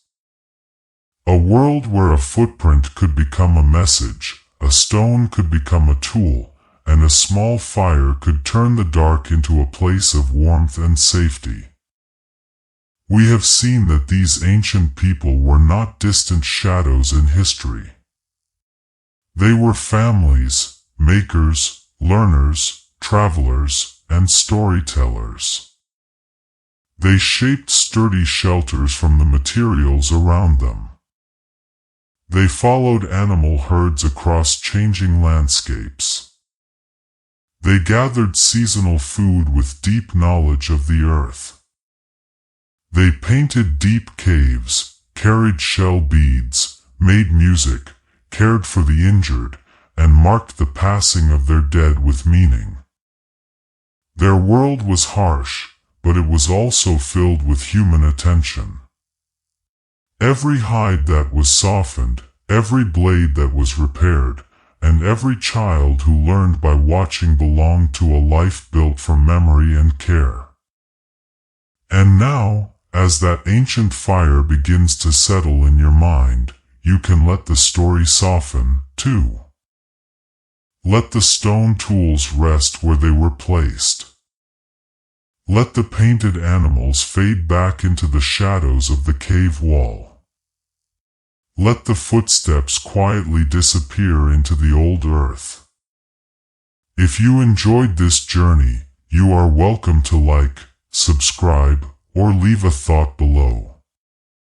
It helps others find their way here, too. And if you are still awake, there should be another video waiting on your screen, ready to carry you into another corner of history. But for now, there is nothing more you need to follow. Let your shoulders loosen. Let your breathing slow. Let the day fall away piece by piece. Sleep well, and good night.